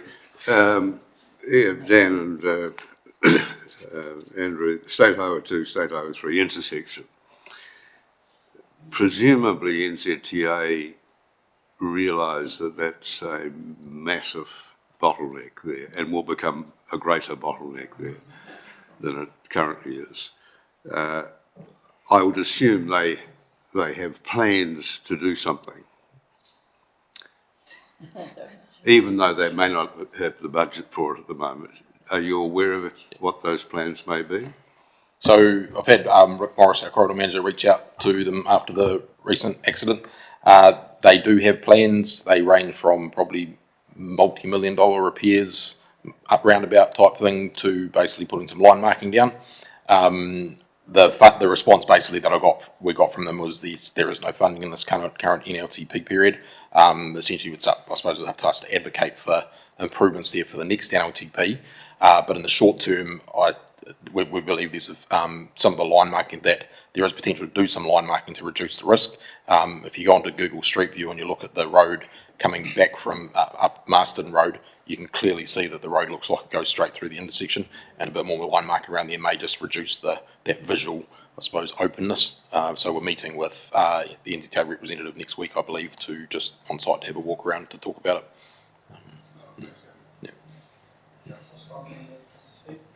Thanks, Mr. Chair. Yeah, just on the State Highway 2-3 intersection, obviously that's been very, very, very topical in Woodville, and my understanding is that it'll be going back to the road safety committees.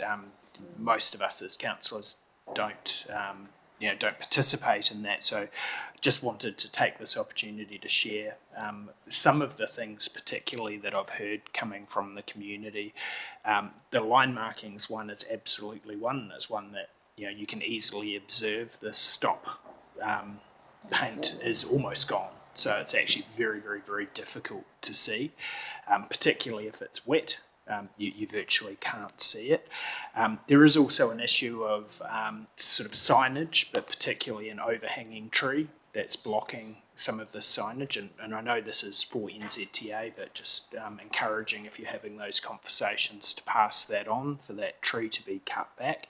And the other sort of cost-effective solution that I've heard being mentioned by quite a few people is, in conjunction with line marking, is putting some rumble strips in. So as people are driving along there, they don't have to be high-level rumble strips, but people are just going over a slightly rougher surface to pay attention that there's a potentially pretty dangerous intersection coming up. I 100% concur with Councillor Johns. When the new road opens, I think people don't realise how much more traffic potentially are going to be going through that won't be bypassing up Oxford Road. It could become a lot more challenging coming the Pahia Tour end from there, so it's going to be really important. Thank you. I'm hearing traffic lights in Woodville. I certainly am not advocating traffic lights, but there certainly does need to be some design work done there to calm that traffic. Yeah. Thank you, Chair Kerry. Yeah, sadly, Mayor Tracy and I came across that accident about a minute after it happened, but it wouldn't have stopped the accident because the guy didn't see the road. We were talking to one of the witnesses there, and it was pretty horrific. But I think the biggest thing, and I know, I know it can be done, and you could mention this in your discussions, because when you come into Waipawa, I was in Waipawa yesterday, and by the clock there, if you don't notice those jail bars, well, you know what I mean? So I'm thinking along that, and plenty of signage, and yes, the tree and all that's what Councillor Scott's mentioning is there. So I think there is certainly and you guys know your job, but certainly push for those jello bars. But in that particular accident, that was a sad event of affairs. I know personally of other people that have got their bearings wrong, and they thought they were one intersection back. Yep. But that's too late. We've got dash cam footage of one of our supervisors going through it there in the morning, and a car's just gone straight in front of him, so it's quite visually striking when you see that. It's sort of, yeah. So.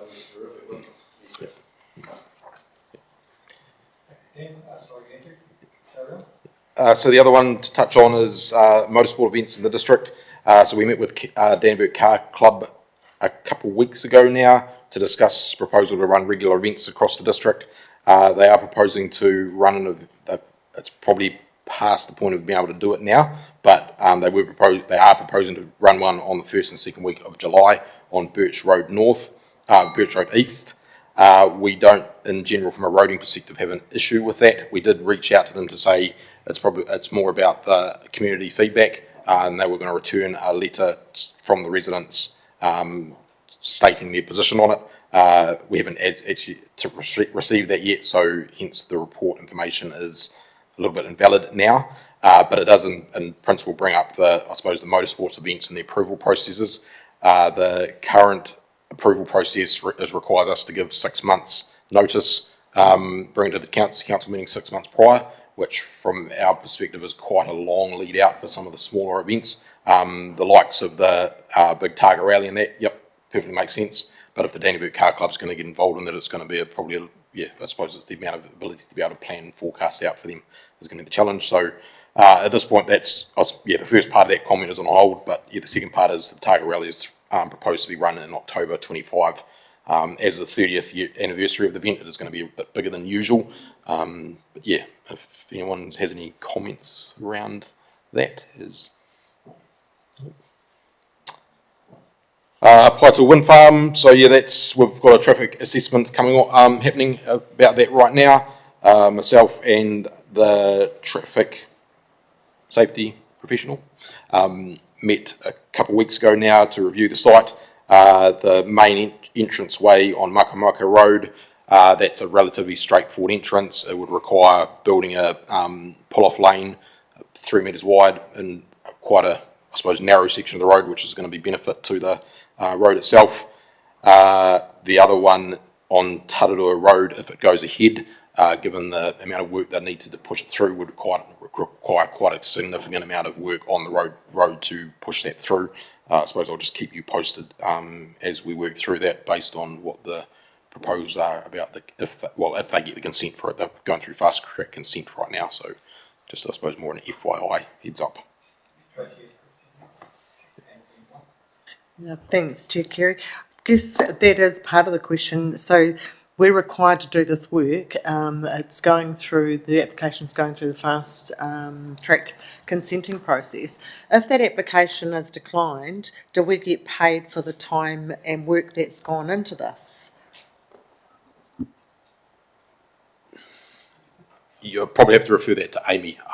I do believe there is an agreement in place around that, but I've seen the email, probably not read the email in depth. Through Chair, in general terms, yes, we do get to recover the costs of the work that's done. So, yes. Through you, Chair, even if they are successful at this consent, quite often these consents can sit on the table for years or tens of years, and nothing is done. And so we're working on a road which may not be used for another 5 or 10 years.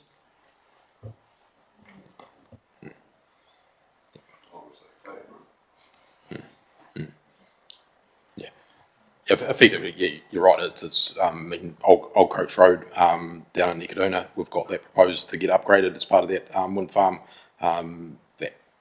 We don't know when it will go ahead. If it goes ahead, at the end of the day, it comes down to the financial side of things for the wind farm developers. Just another note on the Te Rewihau wind farm, the Paitoa track at the intersection there, and onto North Range Road. I'm just working with PNCC to agree on the traffic assessment there as well, and that the corner there is going to get an upgrade, essentially, which is basically widening it, making the site visibility better. So we're getting some benefits, I suppose, in a roading sense from this stuff. But, yeah.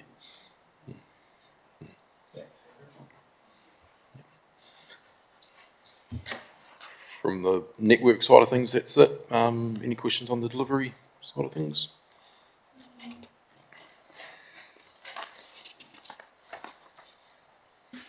If we just, it's a very good report, thanks, gentlemen. The rating is it's excellent. So appreciate you covered just about everything we need to know, actually, which is, and the format I think is we all appreciate too. So any other questions, Council, on the right? Any, as far as you like, Councillor Sharon. Yeah, any aspect, Sharon. Thanks, Chair Kerry. Item 3.4, Andrew, you may recall probably almost a year ago that I was taking a little bit of a drive through the southern end of from Pongaroa. Not sure how far the description you've got here about 41 identified culverts, but you might remember some of the photos that got sent in around ponding. And is this going to help address, I know it won't stop the slumping, that was one of the other issues that was brought up, but there were photos provided where it was clear that there was blockages and there was big ponding, but 41 of them, you're going to be busy. That would be relative. When we refer to blockages, it's not necessarily 100% blocked. It'll be partially blocked to half blocked. So there's a sliding scale of, I suppose. These are the ones that are identified that need work now, that need some form of clearing. With regards to that culvert yourself, you mentioned, I believe that got cleared. That was getting cleared, I think, when we were speaking in the meeting. This should be good news to the community to see. Yep. To see this. Thank you. Councillor Mike. Further to that, those 41 culverts, how soon will they be addressed and finished, please? Through you, Chair. So these culverts have been programmed between now and end of June. So Steve. Thank you, Chair. This is just for a clarification. Okay. One, a rework of a pothole is not a pothole. It's a new hole. Is that correct?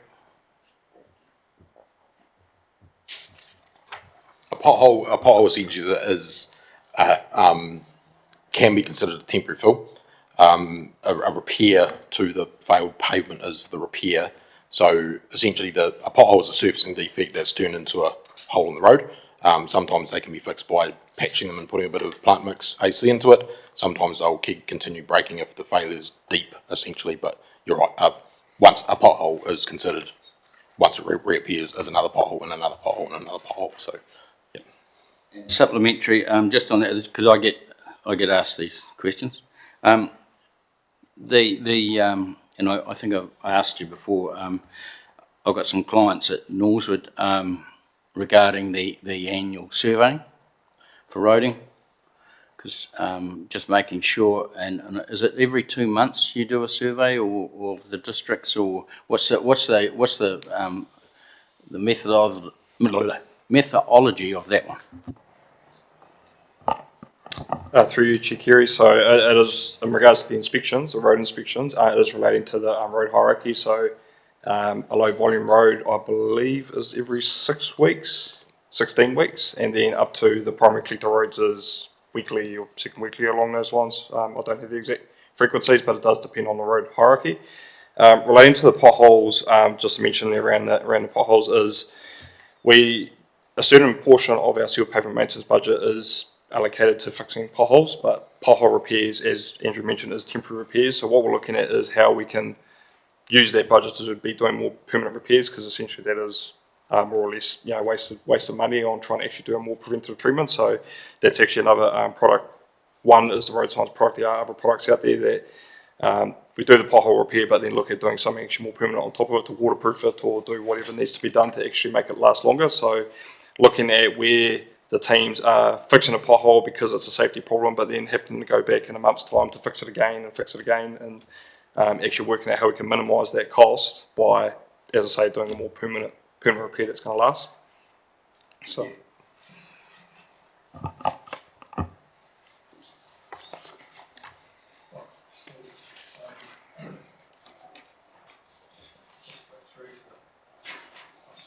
We'll just carry on through the transport pages, councillors. I think if you have any questions, if we go through, where do we finish? Rehabilitation, emergency works. I'm just going to flick through the page, just page 38, page 39, page 40, Councillor Sharon. Question team, but just a suggestion that if you are driving out to Akatao, this particular photo is well worth having a stop to look at. It is impressive. The work that has gone on to that one, I think the devastation that I was the one that sent in that photo and Matt said, oops, we missed that one, Sharon. This is stunning. And that what do you call it, a reef? Yeah, wow, when you see the potential that has for saving that corner, because that's the wild river bend, you know, if you're ever in the Akatao Classic, that's where all the kayaks used to get stuck. And so if you are driving out to Akatao, it looks better coming out of Akatao into town, you can see more of it, but this is a stunning piece of construction, team. Well done. Thanks, Councillor Sharon. That is great photos, actually. So, page 41, page 42. I suppose as local councils are pleased to see our Tonga underway. I did note too for Councillor Stephen Maharahara is going to get a bit of attention. Councillor, keep a couple of our ratepayers happy out there. Very happy. Yeah. Yeah, thank you, Chair Kerry. Just a quick one on the bridge. What's the weight loading of it? So that's been designed for 50 tonne. 50 tonne. Yeah. Yeah. Probably just one thing to note about that bridge. We've designed the bridge to be basically stand up to the earth movement, given it's the zone it's built in. We are expecting there's going to be a bit of land settlement on the removal of the culvert, but the bridge has been designed to stay in place. It's essentially the groundworks leading up to it may slump slightly in, so just a FYI. If it does happen, we won't be surprised about it. Thanks very much for that, Andrew. That's the transport section of the report, councillors. Everyone pretty happy with that? Thanks very much for such a full report, Dan and Andrew. And some good tick-offs in there, I must admit. Right, council, we'll get on to section 4, Three Waters. That's Mike and Hamish, I guess. Welcome back, Mike. Start at paragraph 4 and in your hands.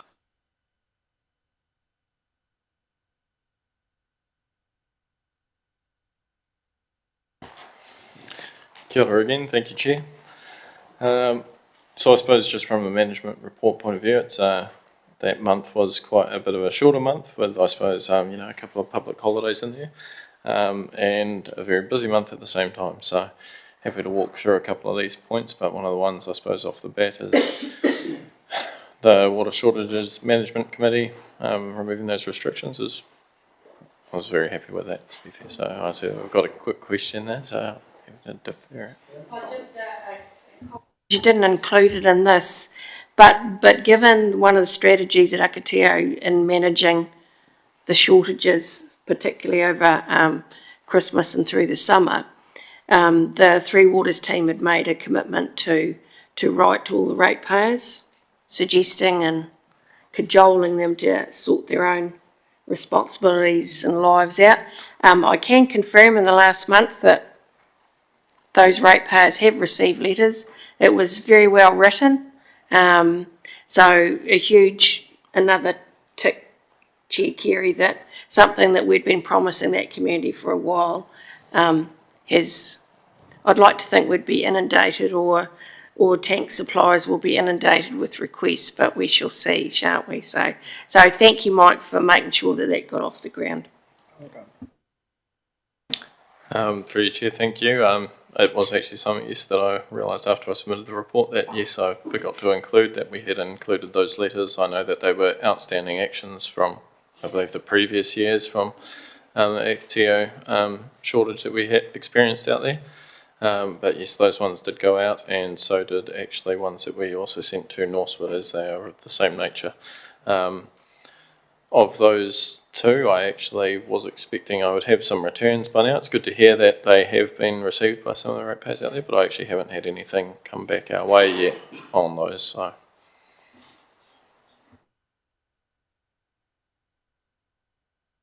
Yeah, through you, Chair Carey. Did the audit actually take place on the houses about the tanks with the bylaw? So, just based on being able to go onto the property and double check, and then ensuring that they're connected and the like, we felt that it was a better approach to just blanket send out a similar, the same message, essentially, encouraging the adherence to the bylaw and the tanks that were required as by the bylaw as well. So we sent it out to everybody, and we thanked everybody as well that had already installed a tank as well. So no, the audit hasn't been done because of the law that you can't go on that land. I wouldn't say that would be the only one. It's just that we also have a huge amount of challenges within just being able to conduct that kind of audit, I suppose, as well as, I mean, again, it just ends up coming down to resourcing.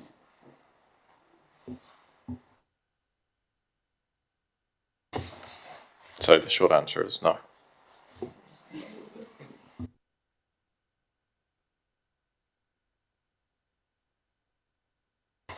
Thank you, Chair. To carry on, we're still working through some final details, hopefully with Te Mata Arawai, around the Woodville Boil Water Notice. We know that it was lifted on the 1st of April. It has been, we've had some processes going through there, has been challenging, but we are hopeful that we can bring this to a resolution shortly. Thanks very much, Mr. Chair.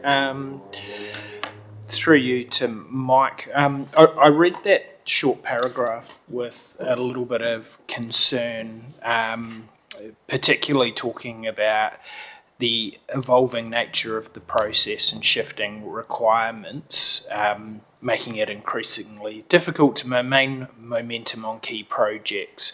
That is having an effect on our BAU activities.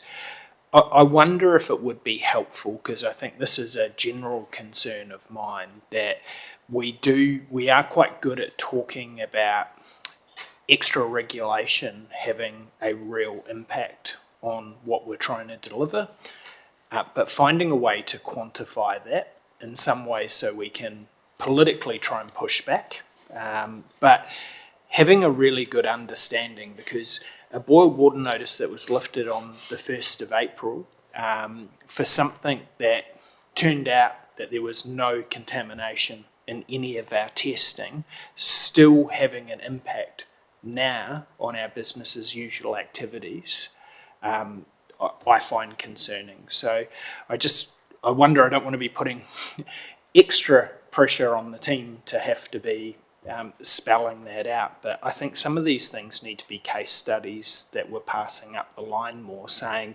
this is the impact on us, and actually this is the impact on some of our business as usual activities, which could include not being able to do audits and other things, for things that actually aren't impacting people's safety at all.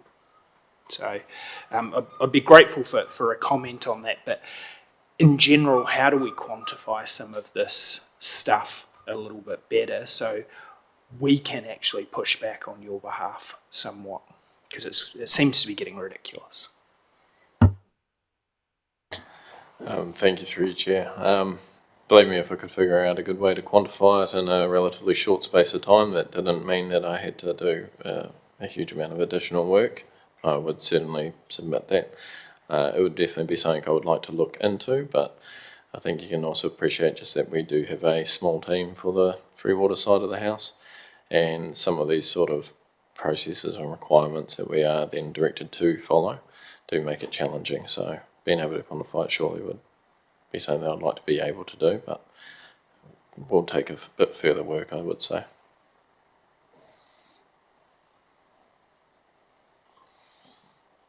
I'd just like to add to that. So Brian and I 100% share your concern around the additional effort that it takes to respond to these events and these investigations, and it certainly has pulled the team away from their BAU.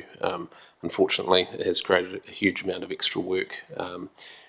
We are catching up with the people involved at the Te Mararawai side shortly to discuss the way the process has occurred and how we could avoid or streamline things, or just what the impact was on us soon. So yeah, we'll certainly be sharing those concerns.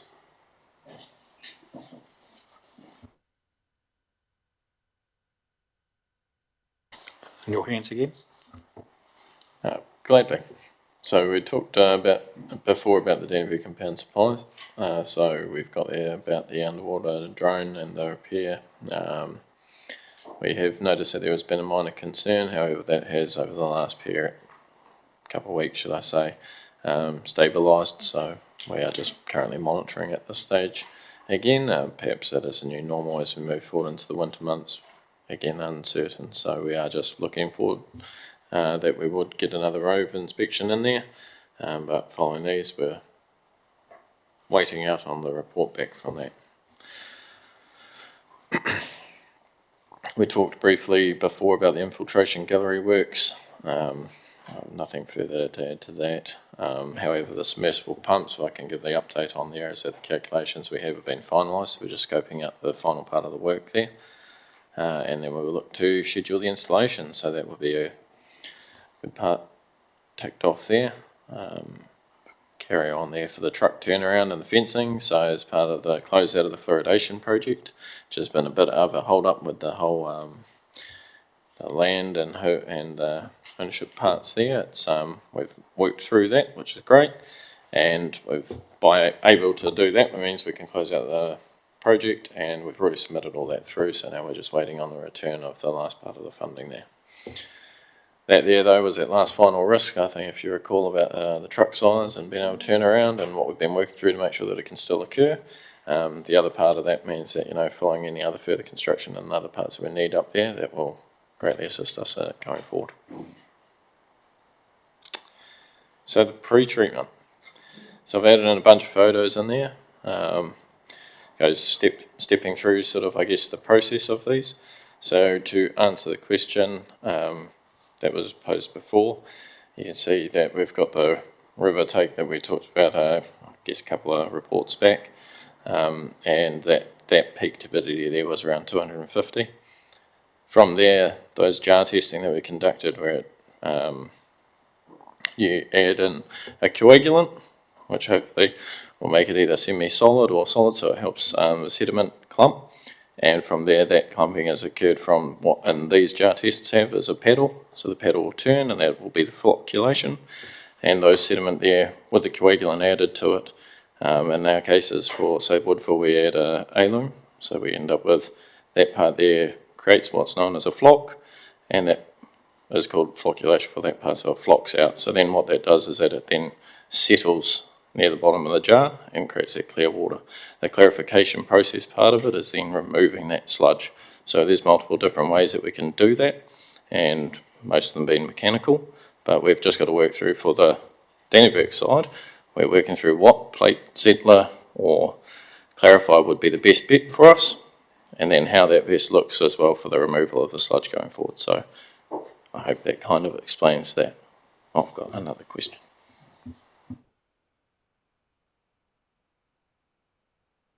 Kerry. I get the science behind all that. Can you just remind me though, I thought we'd been considering a temporary or a movable one.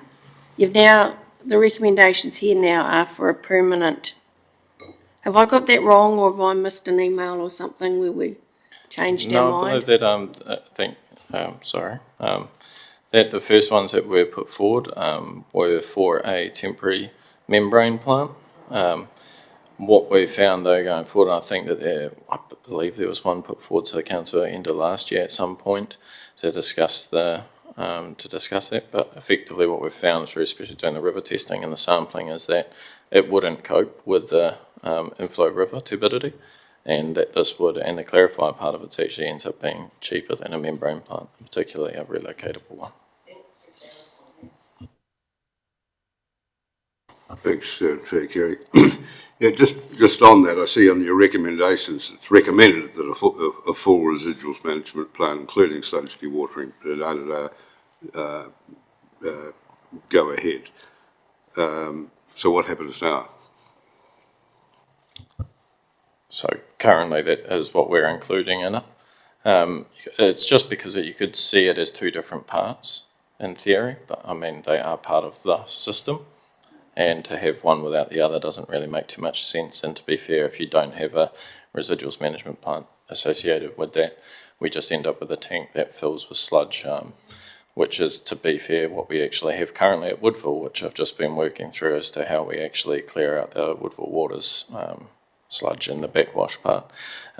With that as well, that's where we're talking about a potential upgrade in the future that'll go with the Woodville plant and the reservoir changes, where what we're saying here is similar to what I'm about to describe, is that you could effectively, instead of just having it go into a tank with the sludge that then settles out, we then end up with this problem of an alum sludge, where we're then going to have to add a coagulant and get rid of that. If you can then have a residuals management part attached to this, we'll be able to actually separate out the sludge, dispose of the sludge, and then reuse the water or recycle the water back through the plant and put it back through and out to the public. So it does work out in our favour, and it works out to be a better best practice going forward. Yes, I can safely say that we're currently most of the way, about maybe 85 to 90% of the way through the technical specification for this, and we'll be looking at a market approach, and I'll be looking at creating a one-page report on this as well. Thank you, Kerry. I just wanted to make a comment because I remember the public water meetings that we went to, and we talked about pre-treatment, and I remember a lot of people saying, just get it done when, we need it done pretty much tomorrow. And I mean, we're a couple of years down the track and you've come up with a better solution than what we first came up with. So if we rushed into it, spent a lot more money, we wouldn't have the result that you've come to us today with. So thank you. And it just goes to show that pushing pause, taking our time, it's a big investment. We don't want to make the mistakes of the past. So yeah, thank you, and it's great to see this information coming through. Yeah.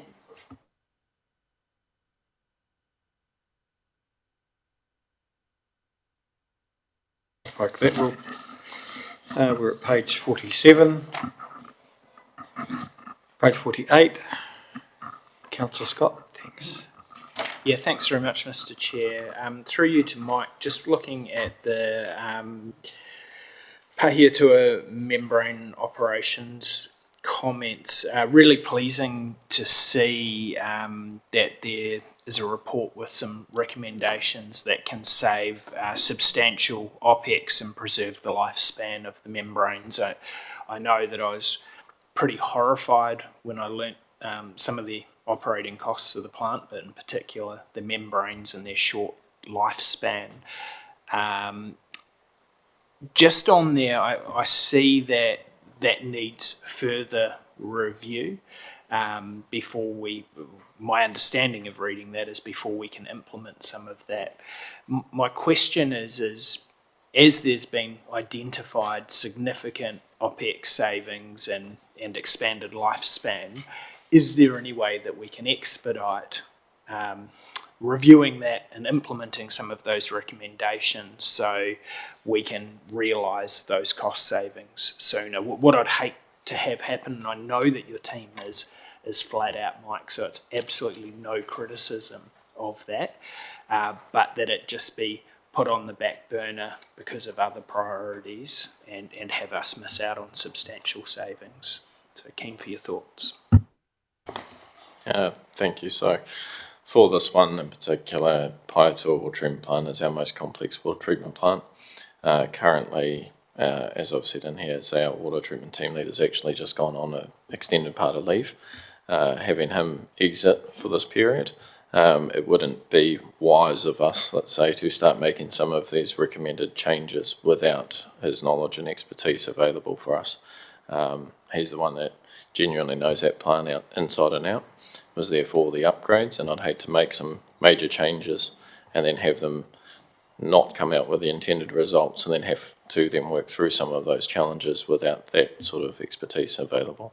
So I've asked our team at the moment, because what we're currently tracking is, I think I've talked about it a bit later, but we've got one now treatment operator for the district for all 7 sites.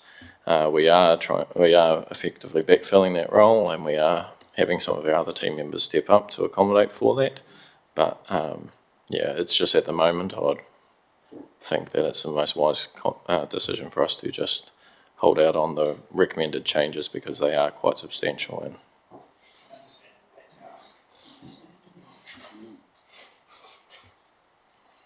Thanks, Mike, for that. May I just continue as well, that although we do have that autopsy already gone out, and we will do some of these other ones here, so we have got those headers in the cracks, they will be replaced, and there are ones there that we can continue on with. And the other part there is that chemical relocation that will genuinely have some really good benefits to the overall treatment plant as well. Yeah, thank you, Chair Kerry. Two things. One, quickly, have you applied to hire up for a cadet? Because I know a lot of people are looking for work. I know it's not around this table, but just an idea. And secondly, that's a $7 million treatment plant one that we built. This is way before our time. And so it's just a bit scary. I know you've come in after the fact, but it is a bit scary to think for $7 million, we don't seem to have a lot of change with maintenance going forward, because I would have thought the due diligence wasn't done. But it's got to be stated, doesn't it? Obviously, for this magnitude of problem that you've got now, it begs to ask the question, doesn't it? I can comment on a couple of parts of that, and I'm happy to be corrected, but the only parts here that I can comment on is I'm uncertain as to how much it was overall for the upgrade at that time. What I do know though is that, and from the team leader there, was that prior to that upgrade we used to have complaints about the water, and following that upgrade we haven't had a single complaint about the water. So in that regard I would gauge it a success. I still think that, again, there is an optimisation that we need to conduct, and we do need to continue asking some of those questions and working through it. Thank you.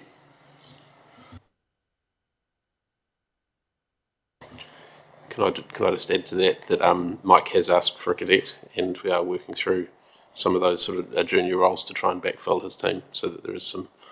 But yeah, finding the right people who have the right mindset has been a bit of a challenge, but Mike's working through it. Thanks, Hamish and Mike. We'll flip page 49. I think we covered a bit of that. Page 50. Page 51. Page 52. Page 53. Councillor Tracy. Thanks. Thanks, Chair Kerry. Just wanted to go to the consenting and compliance for Norsewood and note that you're looking to put an application in for an increased water take. I guess I'm just trying to understand, we had a water take for 50 cubic metres and we've got 71 connections at Norsewood.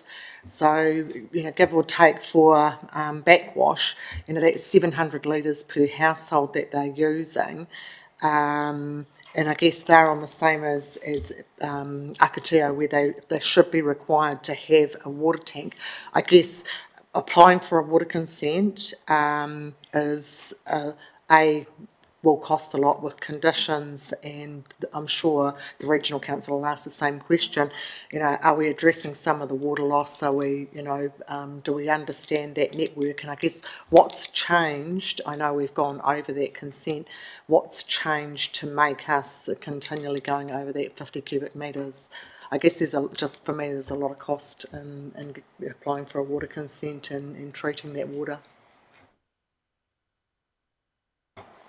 I will have to get back to you as to what has potentially changed. I haven't got any of the historic data. What I understand though is that we have historically gone over at points. Taking on this though and looking at how we had gone over multiple times throughout this, it was also then noticed by Horizons at that time. So I will go through some of the numbers and I can answer that question. Thanks, Kerry. Just on that Norsewood situation, does the water that we supply go into their tanks and then from the tank into the household system, or is it a separate system? In other words, they could just be using town supply and not tank water at all. So in other words, there's no incentive for them to make sure their tank supply is good and clean and clean their gutters, etc., etc. As per the bylaw, they are meant to have a tank installed and it is meant to feed into their tank and then into their house. So it goes into the tank first? Yeah, it should do, yes. Whether or not some are compliant is another question. Hence the letter that was sent out to encourage adherence to the bylaw.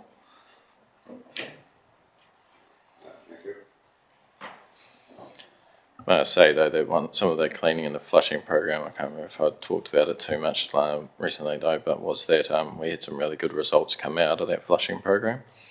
Some of those old pipes there, I think the NTU reader and the flushing truck maxes out at about 150 and one of them maxed out for us, so you saw some of the dirty water getting cleaned out quite well, and then we brought it down to less than 1, which was a great result in those areas.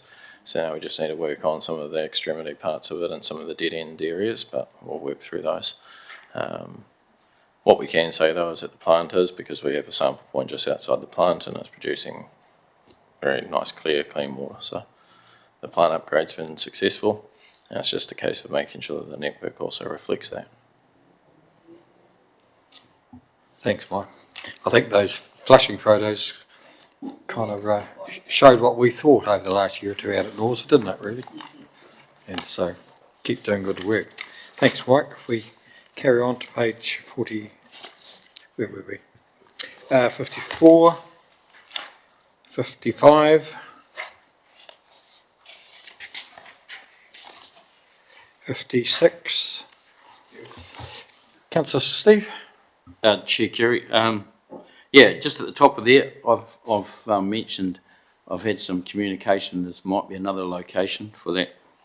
I've mentioned it to Hamish, which hopefully there could be another possibility of location for your rubbish.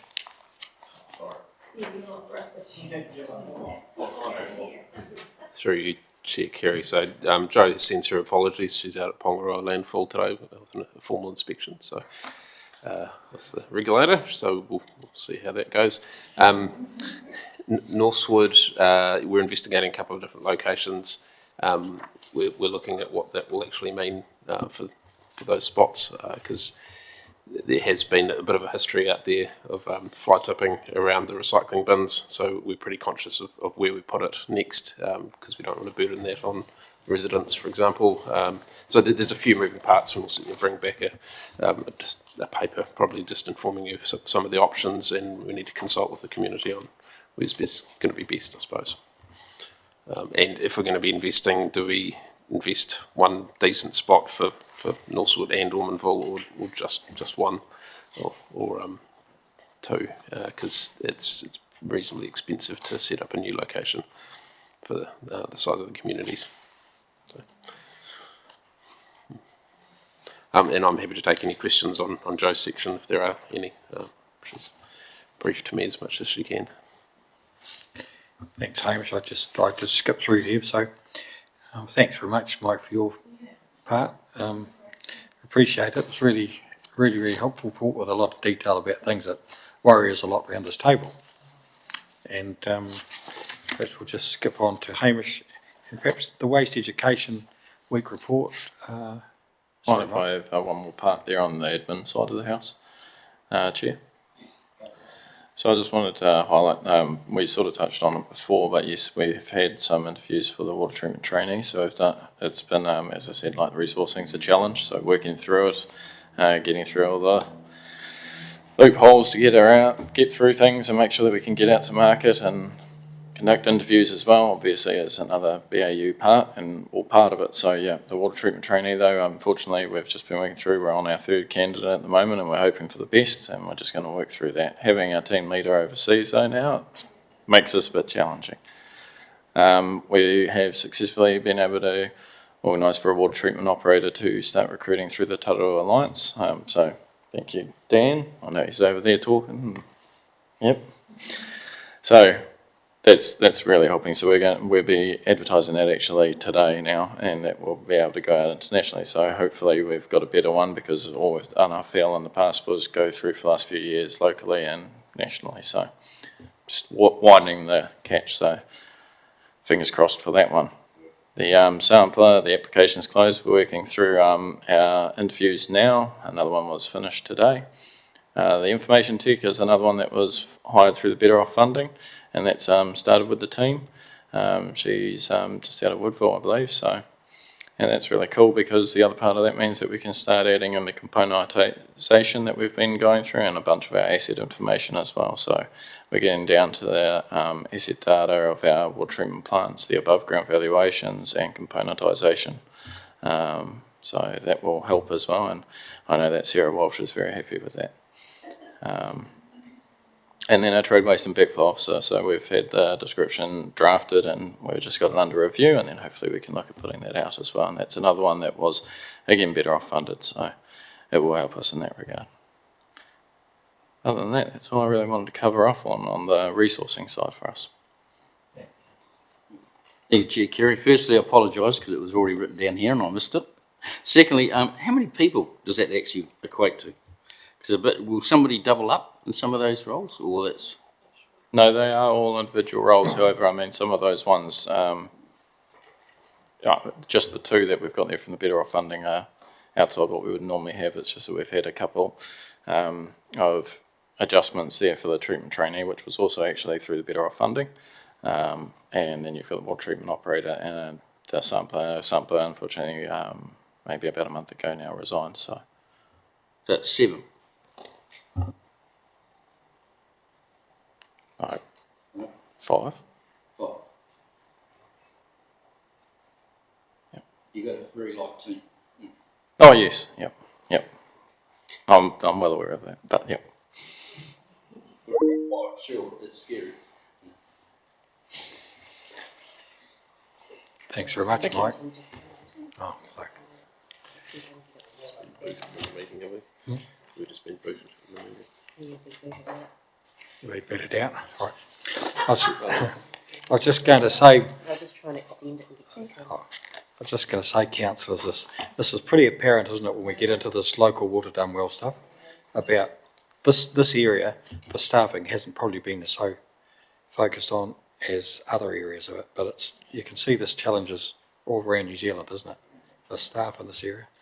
But I think you're doing really well, Mike, with what you've got, and it's appreciated by all of us here, so to Hamish and Brian. So thanks for your report very much, Mike, and to Hamish for any more waste minimisation or the Waste Education Week report, councillors. Any councillors? Councillor Sharon? Thanks. Chair Kerry, through to you, Hamish. I mean, Joe and the team need to be commended for the positive initiative that they took with Kate and the education rollout across the district. Reading between the lines, I mean, the attendance was, we could have done better. So I guess my question is, given that it's probably stirred up the people that did go, is there an intent to follow on with another one, or have we got any funding that could? Through you, Chair Kerry, yes, absolutely. There's going to be a follow-up one, hopefully this calendar year sometime, and we'll, I think going out to the schools and the people that came, it will get the word out there a little bit better. And when we say we're coming back, hopefully we'll get some better crowds next time. And we'll try and time it for when there's not too much consultation going on, or things are. If we can try and do that, that's certainly the intention, is to have another go. Yeah, I learnt things myself. It was really interesting. Yeah, I think if one thing Joe told us some while ago, that you've got to be patient, just stick at it, don't you? You can get disappointed, but I think it's just continuous education, isn't it? This waste side of it. You take a step forward, then a couple back, when the old results come in, don't they? Stuff goes to contamination, and then it just drive it crazy at times. Anyway, by the way. Any further questions, councillors, with that? No, so that's finished infrastructure report, and I really appreciate it. Thanks, Hamish and the team. So if we'd have a mover and a seconder, thanks. Councillor Erina, Councillor Ellie, all in favour? Carried. Thank you very much. Any further business, councillors, in this area? We'll declare this meeting closed then, thanks. Thanks everyone for their interest and their questions. And thanks, very good report, Hamish. Yeah, it was great. Some big stuff.